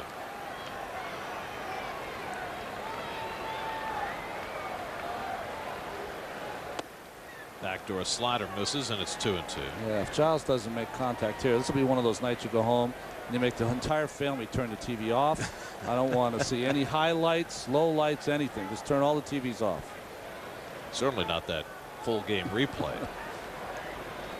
2-2 on the outside corner. Strike 3 called. Got that backdoor slider. Couple of strikeouts for Feliciano. We go to the 9th at Petco Park. The Mets with a 4-0 lead. Charlie Sheen and John Cryer joined the CW11 family this fall in the Emmy-nominated hit comedy 2.5 Men. If you think your life is crazy, wait till you see what goes on in this house. 2.5 Men weeknights starting in September on the CW11. And the former Met Royce Ring will pitch the top of the 9th. Well, this is his 12th game. He spent some time in the minor leagues after getting sent down in late April. But Ring, you can see the 14 strikeouts and batting average against has been outstanding in his stay here in San Diego when he's gotten a chance to pitch. Right now, the only lefty in the San Diego bullpen. Top of the batting order, Jose Reyes has gone 0 for 4 tonight. And he'll turn around about right-handed for the first time tonight. That's got on Jake Peavy for a run in the 4th and 2 in the 5th. And they've got a 4-0 lead as we start the ninth. Hit hard down to Kuzminoff on one hop. And a good stretch by Gonzalez, but he came off the bag. And Reyes is safe on the throwing error by Kuzminoff. Well, Kuzminoff has been threatening to throw one of these away the entire series. He has. He's pretty sure-handed, but before the game today was working on his throws to first base. And now that is his 13th error, and most of his errors this season have been the throwing variety. You can see that he drops that elbow. Once you drop that elbow, the ball is going to go high and away. And Gonzalez, with some nifty footwork, almost made the play at first base. So Reyes aboard for the first time tonight. 46 steals, but he's been caught the last 2 times he's tried. He's now been caught 13 times. How many times will you see the Mets in a nice tight game, well played, 4 runs on the board, and 0 for 5 for Jose Reyes? That does not happen very often. Well, big night for Beltran tonight. That has helped.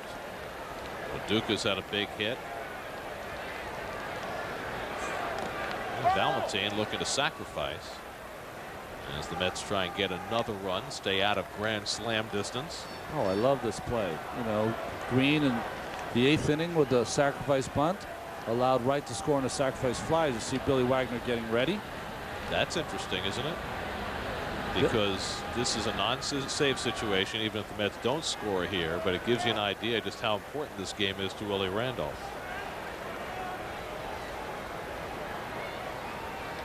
I mean, it's only been a couple of days since Wagner pitched, and he pitched back-to-back days on Saturday and Sunday. Well, you saw it last year. The Mets had such a big lead that they could do things a little more fanciful in the end of games, but you can't do it now when you're fighting to keep a hold on first place.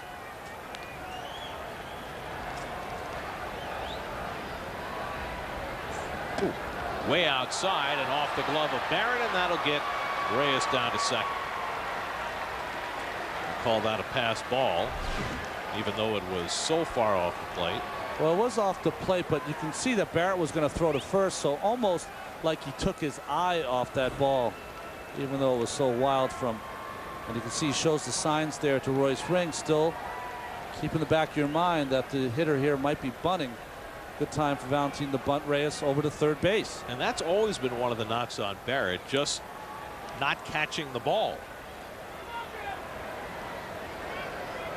1-1 to Valentine, and he takes the slider low and in. Well, it's one of the reasons that he was sent away from the Montreal Expos, because they had a decision to make to keep Barrett or Brian Schneider, and Brian Schneider, of course, the better defensive player of the two. It's Barrett's 10th pass ball. That's a lot. And that's without having to catch a knuckleball. Although last night David Wells did throw 3 or 4 knuckleballs. We were wondering why he was laughing at the game with some of the outs he was getting against the Mets, and it was because he was throwing a knuckleball for his changeup. Who David Wells is one of those guys, I think he just gets bored out there sometimes, just makes up pitches. 2-1 to Valentine. He takes the fastball in tight, 3-1. Valentine had a big base hit, an RBI single in the 5th. He also stole a base after he walked in the 7th. A little pressure on Valentine right now to show that he's fully healthy, and this has been a good night for him.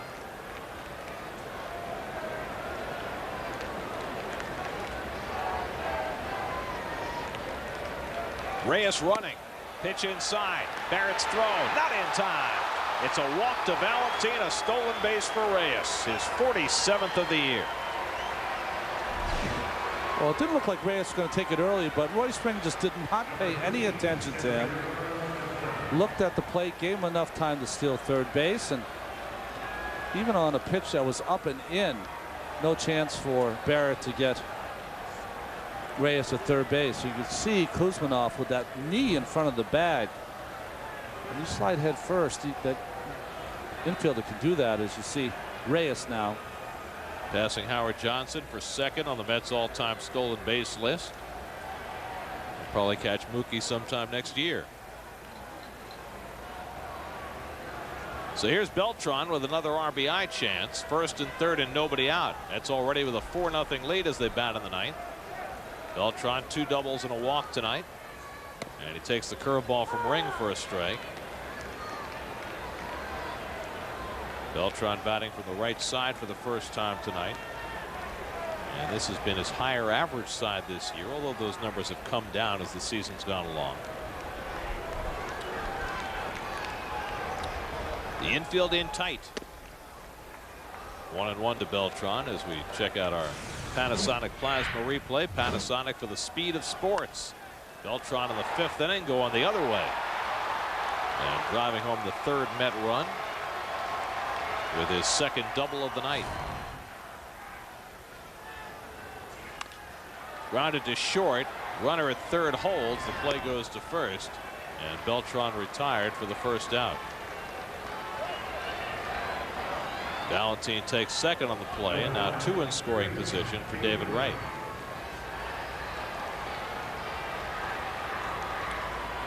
David is 0 for 3 and a walk. And he'll be intentionally walked. With the left-hander on the mound, they'll face Delgado instead with the bases full.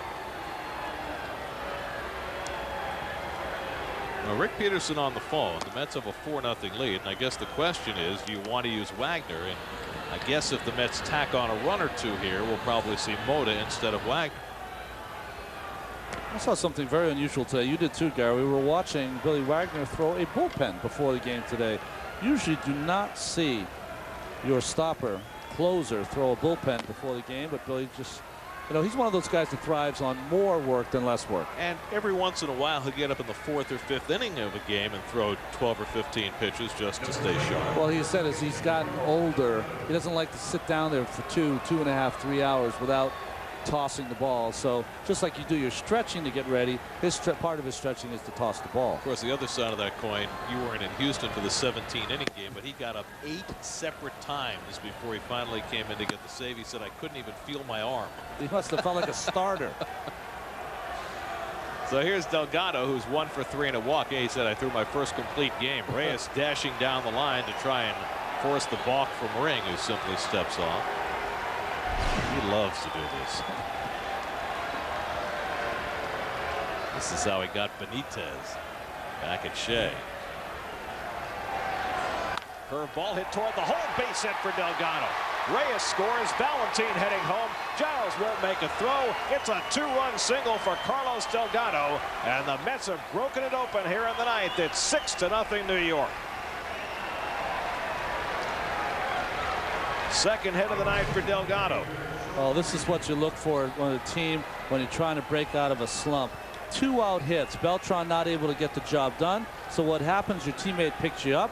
Delgado with the good base hit to right field, scoring both runners, Reyes and Valentine. We've already seen a sac fly from Millage. We've seen a 2-out hit from Lo Duca. All those things good for the Mets tonight. And here's Sean Green, who's also contributed. He had a sacrifice bunt in the 8th inning to help build a run. And he takes the curveball outside. Sean is 1 for 3 on the night. So the Mets now with 6 runs and 8 hits, and Wagner has sat down. And so it will be Mota to pitch in the bottom of the ninth. Save Wagner for a little closer situation perhaps tomorrow. And tomorrow it'll be John Maine going for the Mets against Greg Maddux. It'll be interesting to see Maine tomorrow because he was very self-critical after his last start, talking about how he didn't do the work he should have done during the All-Star break. Well, those are the things that you learn, and it's too bad that someone didn't grab him by the collar before he went away on the All-Star break. And I think what happens a lot sometimes is that there was so much talk about him making the All-Star game. I don't care what he said publicly. You have to be disappointed a little when you don't make the All-Star team and you deserve to, as you see the numbers of tomorrow's starters. Maddux will be going for career win number 341. There's a strike to Green.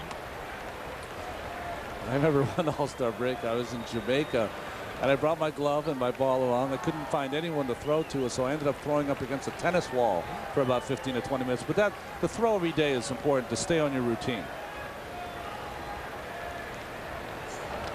Gets away. It's ball 4, and the bases are loaded. So a rough inning for Royce Ring. It all started with the throwing error by Kuzminoff, but Ring has done nothing to help himself since. The Mets have 2 runs home, bases loaded, still only 1 out, and Darren Balsley will take a trip to the mound. Well, one ex-Met successful in last night's ball game, Heath Bell, but the other, Royce Ring, struggling tonight.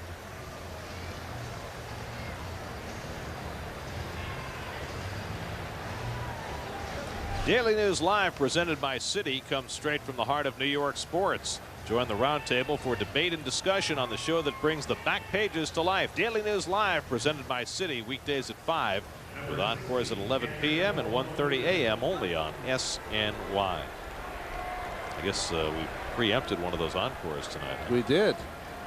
Mr. Apple. Here's Lo Duca. 1 for 3 on the night, and that one may have been as big a hit as the Mets have had in a long time. Broke up a scoreless game in the 4th inning. A 2-out, 2-strike single up the middle that brought home the first run of the game against Jake Peavy. Mets have not hit a grand slam this year.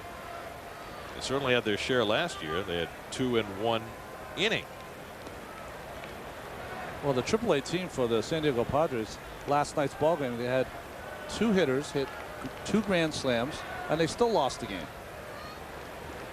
Wow. That's very unusual. Toward the hole on the right side, Giles snags it and makes the turnaround throw as a run comes home. Quite a play by Marcus Giles to throw out Lo Duca, but Wright comes home to make it 7-0. Second RBI of the night for Lo Duca. Well, you're talking about those plays that Giles makes, and you love to see that. A guy struggling at the plate, but he doesn't take it out in the field, as that he covered a lot of ground. He was inching up towards the middle and had to go far to his left to make that play. So the Mets have tacked on 3 in the 9th, and here's Millage, who drove home a run with an 8th inning sac fly. Well, the Mets with a badly needed complete effort tonight. From the starting pitcher, El Duque. From the offense, as they worked Jake Peavy and made his life difficult and cashed in opportunities. And now rubbing some salt in it here in the late innings. You know, Gary, ball players are not built this way, because a game is a game and you got to play tomorrow. But this is one of those games after the game where you go up to each other, a little pat on the back, and what an effort. That's Chip Ambrose out on deck, just called up today. And that breaking ball slipped on Ring, and it's 2-1.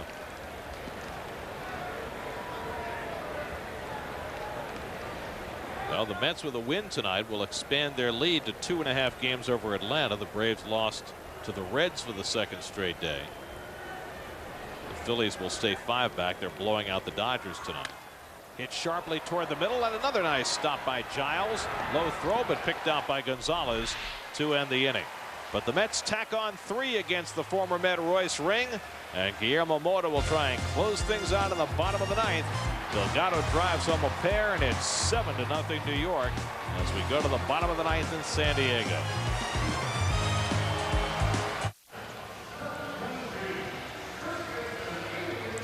After the final out is made, stay tuned for Nissan Postgame Live on SNY, presented in high definition by IO Digital Cable, the leader in HD. Do you see in HD? We've got a great district right here next to the ballpark. They call it the gas lamp quarter. Just don't try and get a bite to eat after the game. Yeah. The kitchens close at 9:30. That was a joke last night as we see Guillermo Mota coming into the game trying to clean up. That's 5 Scongiles walking around trying to get something to eat. And every place we went, it was 10 o'clock. It was unbelievable. And they kept telling us, well, there was a game tonight, so we're closing early. And we just, I don't know, maybe because we're from the East Coast, we just could not understand the logic. And it was irritating. We ended up at the hotel. In a way, I was happy because you think about San Diego, and this place is perfect. So it was nice to find a flaw. Well, that's one of the flaws in California, is that everything shuts down early. But I mean, you can get a drink, but you can't get something to eat. But I'm persistent. I might go out there again and see if we can find something. You just like banging your head against the wall. Adrian Gonzalez leads off the last of the 9th. Mets with a 7-0 lead. And Gonzalez first pitch swinging. He's ready to go get a drink or something. And Beltran makes the play. 1 pitch and 1 out. Well, rubber game of the series tomorrow night. John Maine against Greg Maddux. Then the Mets head up the coast to Los Angeles for a 4-game series with the Dodgers, who are just getting their heads handed to them tonight. 13-1 Phillies in the 7th inning. Ryan Howard has 2 home runs. Aaron Rowand has a home run. Pat Burrell just hit a home run in a 12-1 game. Clutch. And maybe Mark Hendrickson. Yeah, exactly. Mark Hendrickson, who pitched tonight, will probably pitch on Sunday, I would think, against the Mets. Scheduled against Del Duque in the final game of that series. And first pitch swinging Milton Bradley set to go home. So there's 2 Dodgers in there. Derek Lowe, of course, and Brad Penny. Very tough right-handers. But Brett Tomko has been moved back into the rotation, and Hendrickson seem like guys that the Mets can handle. And on Thursday night, Tom Glavine will go for win number 299. He'll be opposed by Derek Lowe in the series opener. I met some of Tom's family in the lobby the last couple of days, so he must have some of the people traveling with him to watch his exploits, getting closer and closer to that magic number as he fiddles with the baseball. Well, you don't want to look too far ahead, but if he can get a win on Thursday night, then he would be going for number 300 at Shea against the Pirates next week, depending on how they structure the rotation, because there's an off day on Monday. It would be either Tuesday or Wednesday against Pittsburgh if he can get the win on Thursday night against the Dodgers. Bradley goes down on a pitch in the dirt. Lo Duca completes the putout with the throw, and there are 2 away. So Moda's retired the first 2 in the last of the 9th. Coming up on Sports Night after Nissan Postgame Live, George Mitchell's steroid investigation moving forward. Yanks and Blue Jays play extra innings, and more trouble finds Michael Vick. It's all on Sports Night after Nissan Postgame Live. For us people that love dogs and animals, that is just disgrace. Second that. Khalil Green is 0 for 3. And Moda misses with the fastball. Orlando Hernandez, 7 shutout innings tonight. Lowered his season ERA to 2.96. He'll go to 6-4 on the year with the win. And the Mets never needed it more than they needed it tonight from El Duque. Going up against Jake Peavy, a potential Cy Young winner. They played a good offensive game against Peavy. They got a great performance from El Duque, who also helped spark the offense. 3-0 now to Green. I just think if the Mets can take anything out of this game, say to themselves, when they push the envelope, when they put the pressure on, instead of having the pressure put on them, these are the kind of things that can happen for them in the season. That's how talented they can when they push the envelope. And they're aggressive. Well, tomorrow night they'll face a very different kind of pitcher in Greg Maddux. Well, Greg Maddux is the kind of guy that wants to throw 80 pitches in a complete game effort. I mean, he just wants you to put the first, second, or third pitch in play. 3-2 to Green. And it's hard to avoid then going up there and not just go after that first pitch, because you know he's going to get ahead of you 0-1. Yeah, except that the problem is that he, like Tom Glavine, did not get the pitches off the plate like they used to. So you still have to be patient even with Maddux now. Green just got a piece to stay alive. And again, Maddux has been struggling a bit lately. He's not been as precise with his pitches. There have been more pitches fat over the heart of the plate. And he's been grumbling about some ball and strike calls lately. Well, lately, like the last 20 years. Yes. There's a guy who's been known to grumble. 3-2 to Green. Grounded down to David Wright. They'll throw across the diamond, and the Mets complete a shutout performance. An all-around terrific effort tonight. El Duque with 7 shutout innings. Feliciano and Moda completed. Lo Duca with a huge hit to give the Mets the lead. And they did everything they needed to do to increase that lead. Beltran with a big night with a couple of doubles. Delgado put it away with a 2-run single. And the Mets win it 7-0 to even up the series at a game apiece and stretch their lead over the Braves to 2.5 games. Well, whatever you partake after the game, whether it's a iced tea or a cold beverage or whatever, this is one of those games as a player that you look at your teammates, you look them in the eyes and say, hey, job well done. We needed this game. could be one of those games that turns this trip around and even could turn the season around.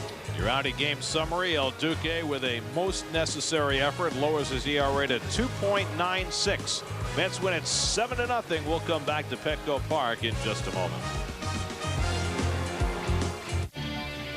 Mets baseball on SNY is brought to you by Nissan and the next generation Nissan Altima. By Geico, 15 minutes could save you 15% on car insurance. Visit geico.com or call 1-800-947-AUTO. By Ford, visit your Tri-State Ford dealer today. And by IO Digital Cable, the leaders in HD and presenting sponsor of the Mets in high definition. Do you see in HD? The Mets even up the series with the Padres tonight with a 7-0 victory behind Orlando Hernandez, who was just brilliant, allowing just 2 hits in 7 shutout innings. He even stole a base for his second consecutive start. Tomorrow night, rubber game of the series, John Maine against Greg Maddux, 10 o'clock start. Coming up next, it's Nissan Postgame Live. Well, the Mets went up against the Cy Young leader, Jake Peavy, and Orlando Hernandez was everything he needed to be tonight. He matched Peavy pitch for pitch until he sparked the offense with a base hit, and this stolen base came home to score the first run of the game on Paul Lo Duca's big hit. Carlos Beltran had a big night with a couple of doubles and an RBI, and the Mets hit on all cylinders tonight as they beat the Padres 7-0. Now for Ron Darling and Kevin Burkhardt, I'm Gary Cohen saying so long from San Diego.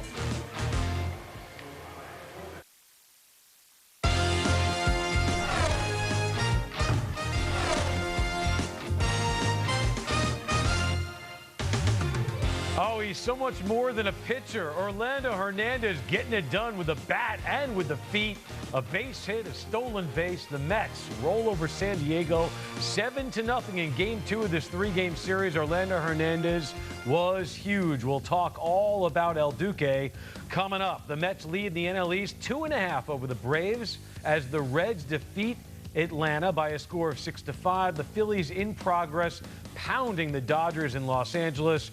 A good night for the Mets in terms of their lead in the National League East. Well, thanks to Orlando Hernandez and company, the Mets record an impressive win. This is Nissan Postgame Live. Matt Yaloff here. Reaction from the Mets locker room is on the way. But first, we bounce right back to San Diego, where Ron Darling is standing by. Ronnie, you guys talked a lot during this game about Howard Johnson, the approach, and extra BP or extra time in the cage. Talk a little bit about that earlier today and what the Mets worked on.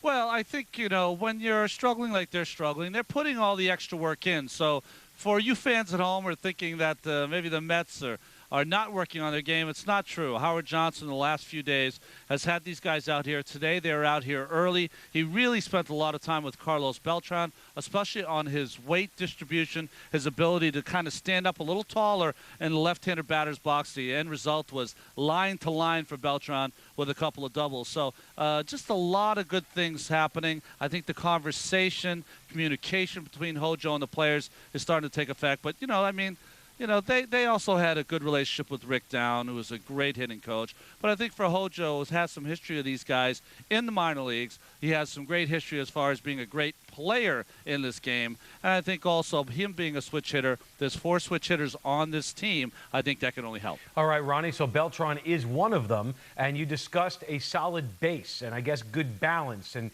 talk a little bit more about what that can do for a hitter. We saw Beltran with a couple of hits tonight, and they're just waiting. And this is a guy who can carry a team. He has not done so in quite some time. What does a good base and good balance do? Well, I think what they were doing, working on today, is that he was taking his stance before the game today, and Hojo was standing behind Beltran and pushing on the small of his back, and Beltran was kind of falling over. So they were trying to get him in a stance where he would not fall over, and that way when a pitch is away from him, he can drive the ball with authority. We've seen him make a lot of kind of soft outs to left field, and that ball he got by Kuzminoff at third base was because he was able to use and hit that ball with a little more authority than he has in the last few games. Yeah, and he actually went both lines, literally both lines tonight, first and third. Runners in scoring position. Some people say it's a mindset. It's an approach. Talk about the approach tonight, specifically Lo Duca and Valentin, 2 guys who needed to come through and did when their team needed them. Well, like I said, those are two of the other guys that were here early today, just working on their game with Hojo. And I think for them, you know, these guys have had a long history of success in the clutch. And sometimes what happens with a team when they're struggling is they try too hard. And what they needed to really do is relax, go back to having an idea at the plate, what they wanted to try to accomplish and do. And you know with Paul Lo Duca, I think what he was just trying to do tonight is go back to basics for him, and that is get a good pitch to hit and hit it back up the middle. He's not a home run hitter. He's not an extra base hitter per se. He's a guy that hits the ball up the middle for base hits, and that two-out hit was key, not only for him, I think it got him off the snide, but also for the team, where they say to themselves, hey, listen, Peavy's a great pitcher, but he's human, and we got to him, and we'll see if we can tack on some more, which they did. And they certainly were patient with Jake Peavy tonight. You pointed that out numerous times during the game. El Duque, on the other hand, before we get to his hitting, which is quite the story, let's talk about his ability. He is so proficient, Ron, at working a game to the game score. You need to hold a team to a run, he holds them to a run. Your team gets two, all right, you can give up one, but no more. How does he do it?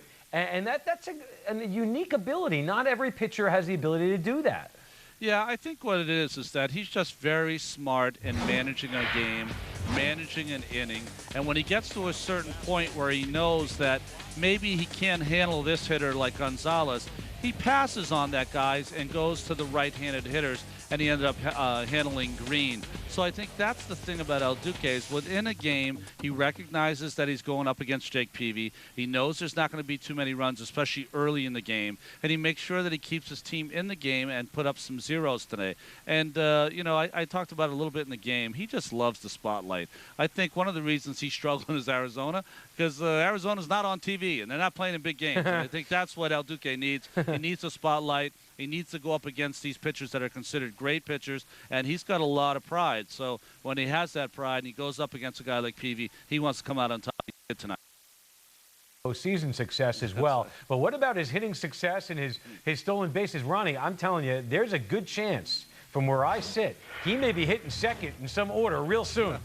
Well, I think about the thing I can say about El Duque. He was not out here early hitting with Hojo, and he's not been working with Hojo. So his swing might not be a classic swing, but he does something that I think is very important for any starting pitcher in the National League, is that cut down on your stroke, put the ball in play. You can never know what can happen. And he put the ball in play, which made Peavy work and throw more pitches, which got him out of the game earlier. And then the Mets beat up on that bullpen today. Cameron, who's been almost perfect, they got to run off him and then, of course, beat up on Ring. Yeah, and when El Duque runs the bases and spends time out on the bases, no one ever questions if he's going to be winded because he's in phenomenal shape. That's one of the great things about El Duque when he hits. A good National League pitcher, no doubt. Tomorrow, we're going to see Greg Maddux and John May. Now, Maddux, does the same approach, working the count, work against a guy like Maddux? Well, he's going to throw you strikes, and he's especially going to throw strike one. But I think you have to think in this day and age, 2007, Greg Maddux, that you can be able to work the count because you believe that even with two strikes, you're going to get a pitch to hit. He doesn't have that, 3-4 miles an hour that he had before to get that ball by you. So I still think you have to work the count, try to make him throw more pitches than he's used to throwing, and try to do the same things you did today. I love the Mets when they're pushing the envelope and being very aggressive, and they're putting pressure on the other team as opposed to putting pressure on themselves where they have to come up with a key hit in a situation. They're running the bases where they put a hitter in a situation where he can have a sac fly. He doesn't have to get a base hit like Millage did tonight. And finally, real quick on Maine here, he has a knack this season of not letting poor starts trickle into the next one. Part of the maturation process? Well, I think what happened is that he just went a few more days than he's used to throwing, got out of his routine. That routine has been unbelievable this year in those 10 wins, and I'm sure he'll come out firing zeros tomorrow. All right, Ronnie, Ron Darling at Petco Park. We appreciate it, buddy. All right, buddy. Take care, man. All right, see you, Ron Darling. We'll have the highlights after a break here on Nissan Postgame Live, and then later some reaction from the Mets, and then there's Sports Night. A lot to do here. The Mets take one from the Padres and Jake Peavy. Stick around. Nissan Postgame Live returns. Nissan Postgame Live is presented in high definition by IO Digital Cable, the leader in HD. Do you see an HD? Nissan Postgame Live continues in a minute, but first it's Brian Custer with a look ahead to Sports Night. What is on tap? Great baseball with the New York teams tonight, eh? Let me tell you something. It is chock full, this show, of baseball highlights. Coming up on Sports Night, we've got the latest on the steroids investigation as George Mitchell spoke on Tuesday. Plus, complete coverage from the Bronx as the Bombers try to climb their way back into the playoff race. This game went into extra innings. You had a walk-off. You had the whole bit. We'll have the latest from the stadium. Also, Michael Vick in more trouble, and find out why the Falcons quarterback is, we're going to be concerned with the legal defense as well as any defense in the NFC West. We've got that and a whole lot more coming up on Sports Night. All right, thank you, Brian Custer. Let's get back to the game you saw here on SNY. We're talking about the Mets. We're talking about the Padres. See, right on cue. How about that? Jake Peavy making his first start since the All-Star game, which is a week ago Tuesday. Peavy against Carlos Beltran here. Maybe a little luck for Beltran finally. Off the bag, his first extra base hit since July 8th. Next batter, David Wright. David Wright takes the Peavy pitch into right field, and check out Brian Giles. My goodness, he disappears. It's so good. Exit stage right. Brian Giles, another angle there with a beautiful defensive play. 36-year-old outfielder getting it done. Top four, Carlos Beltran takes the walk. Carlos Delgado takes the walk.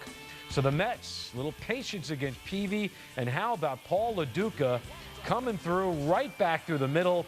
Beltran comes in. The Mets take a 1-0 lead against Jake Peavy in the fourth inning.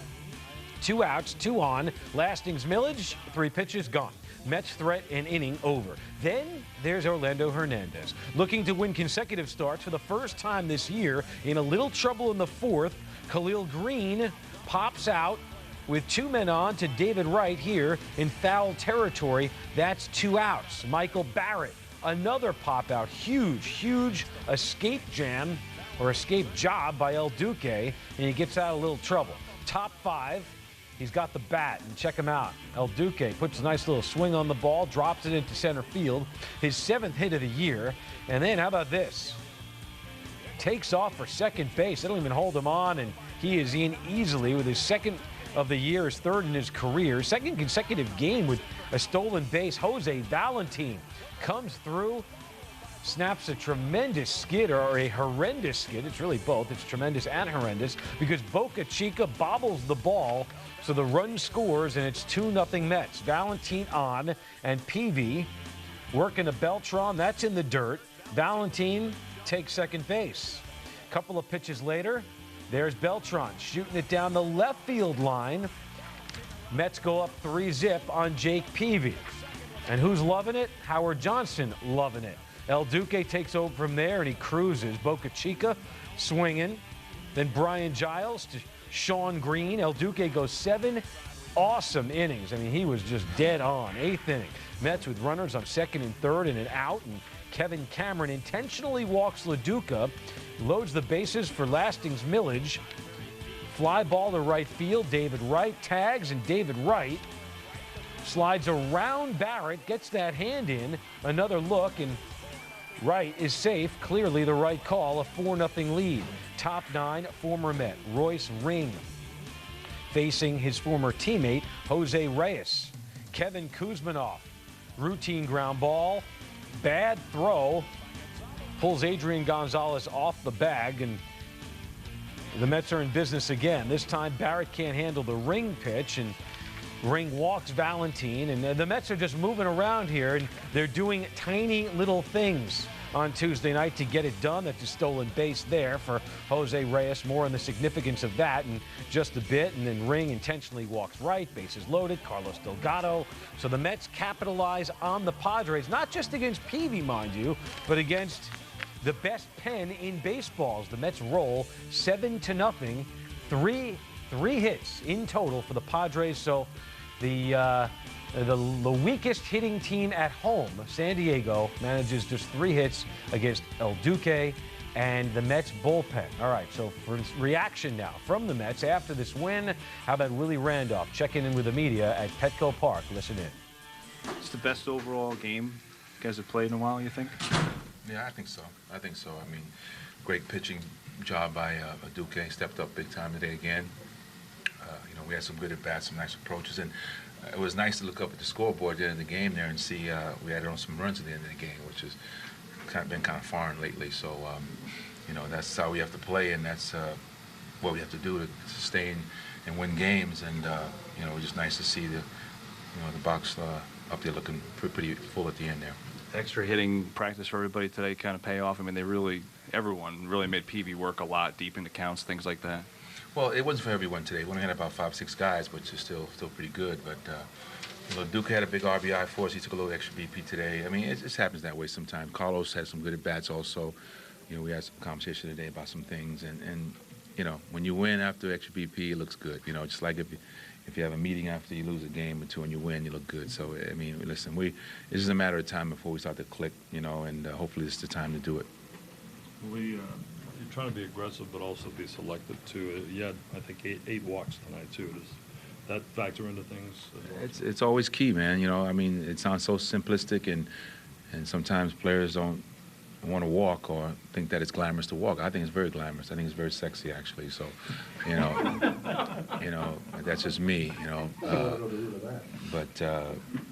That's huge. That's key, man. With the lineup we have, and it all kind of plays into being patient. Everyone kind of feeding off, getting on base and running the bases and stealing bases, and it's just a contagious thing. It's just you have to just continue to fight at home. That's important to our game, and we do it as well at times. Sometimes we get away from it, but if we want to be a real good offensive ball club, we got to be consistent with it. And so anytime you get walks, I'm always excited about it. I mention it to you all the time.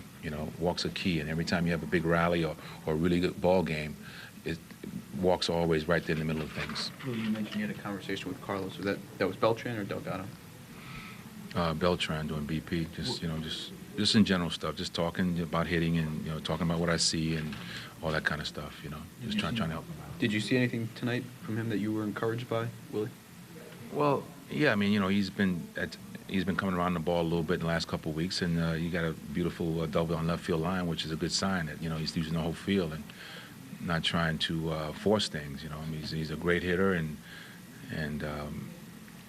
just talked a little bit about just keeping it smooth, just attacking the ball, but not trying to overpower the baseball. Just hit it where it's pitched, and he did a good job of that tonight. What do you say about stolen base for Duque tonight, stolen base for Duque last week? I mean, is he catching guys off guard, or what? No, he's just a competitor, man. I just love his energy and his fight. That's an example, really. I mean, we're an aggressive running team, but Duque, he ignites you if you're just kind of laying back, and he kind of forces you to play the game. And I wasn't surprised. I mean, he's done that a lot. He just loves to compete. He loves to beat you. And if you don't pay attention to him, it's almost like insulting to him. So, if you leave him out to steal a base, he'll take it. So, I'm sure you're going to see a lot more teams holding him on. You're worried about him running third? Yeah, a little bit. It was, he always tiptoes a little bit, but when he wants to run, he can, But anytime your pitchers are turning home, going towards home, it's always a little bit scary. And a good thing he bobbled that ball. It would have been an interesting play. That wasn't too comfortable, but it worked out. All right, that's Willie Randolph a few minutes ago. He talked about drawing walks. The Mets drew 6 of them tonight to go along with 8 hits and 7 runs in a shutout win against San Diego. We step aside for a break here on Nissan Postgame Live. There's more to do, so come on back.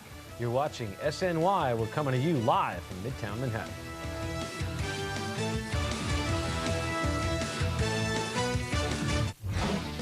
Carlos Beltran, nice little night against Jake Peavy and the Padres. Starts things off in the first inning with a hit.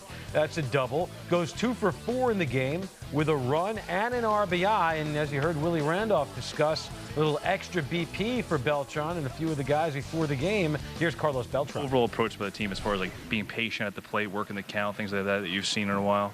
I think we did a good job, against Peavy. I think we were aggressive. Peavy is one of those guys that always try to get ahead, and we got ourselves in a position where we put ourselves in the bases and able to get the hit with 2 outs. So that was key for us. That Lo Duca batter in the fourth kind of get you going? I mean, that's the type of hit that you guys haven't had in a while. Well, that was the first run we scored, of course. You know, when you score a run against a guy that is one of the best in the National League, you know, that's always a good feeling, you know. And after that, we score, I guess, 3 against him. So, you know, we feel pretty good that we were going to be able to win today's ballgame, and also Duque was pitching a great ballgame. Willie said he was talking to you today, doing some extra hitting practice and things like that. Did any of that help you tonight? It's always helped, you know. I think today coming to the ballpark, I was trying to just, you know, go outside and hit the ball, and I just feel pretty good in the game. You know, I was seeing the ball good and get a few hits and 1 RBI, so it's always good every time you contribute to help the team win. You think Duque is emerging as a stolen base threat for you guys? That's good, you know, because normally when pitchers get on base, you know, they don't really put attention to them. So from now on, they're going to start putting more attention to Duque, because if they don't put attention to him, he's going to keep doing what he's doing, you know. Now he's 2 out of 2, so it's good. The way he was pitching, 2 runs, 3 runs is enough. Is that your thinking? It's never enough, but he was pitching good ball game. You know, he really chopped them down. You know, I mean, he gave up only 2 doubles, and after that, he just pitched well. All right, so that's Carlos Beltran a few minutes ago. Nice night there, 2 for 4, a couple of extra base hits. That's a good sign. Jose Reyes does go 0 for 5, but steals his 47th base. And now he's second all-time in Mets history, passing Hojo, of all people, the new Mets hitting coach. Padres, the team with the lowest home batting average in baseball, tonight managed a total of 3 hits. No surprise, tons of 0-fers there. The Giles brothers 0 for 8 with a couple of strikeouts, 1 and 2 in the order. Orlando Hernandez, second consecutive start, pretty darn good. Here he is tonight, 6 innings, scratch that, 7 innings, 2 hits, no runs, throws 95 pitches. You know, he was on the bases with a hit and stolen base, and El Duque gets it done. When you take a look at this start and last start against Cincinnati, he's given up a total of 5 hits and 2 runs in 13 innings. So El Duque, boy, oh boy, coming through huge along with the Mets bats in a game against San Diego. The Mets' 7-game road trip continues. 1 more in San Diego, 4 in Los Angeles. We take another break on Nissan Postgame Live. We're coming right back. Sports Night follows. Don't go away. Much more to do on SNY.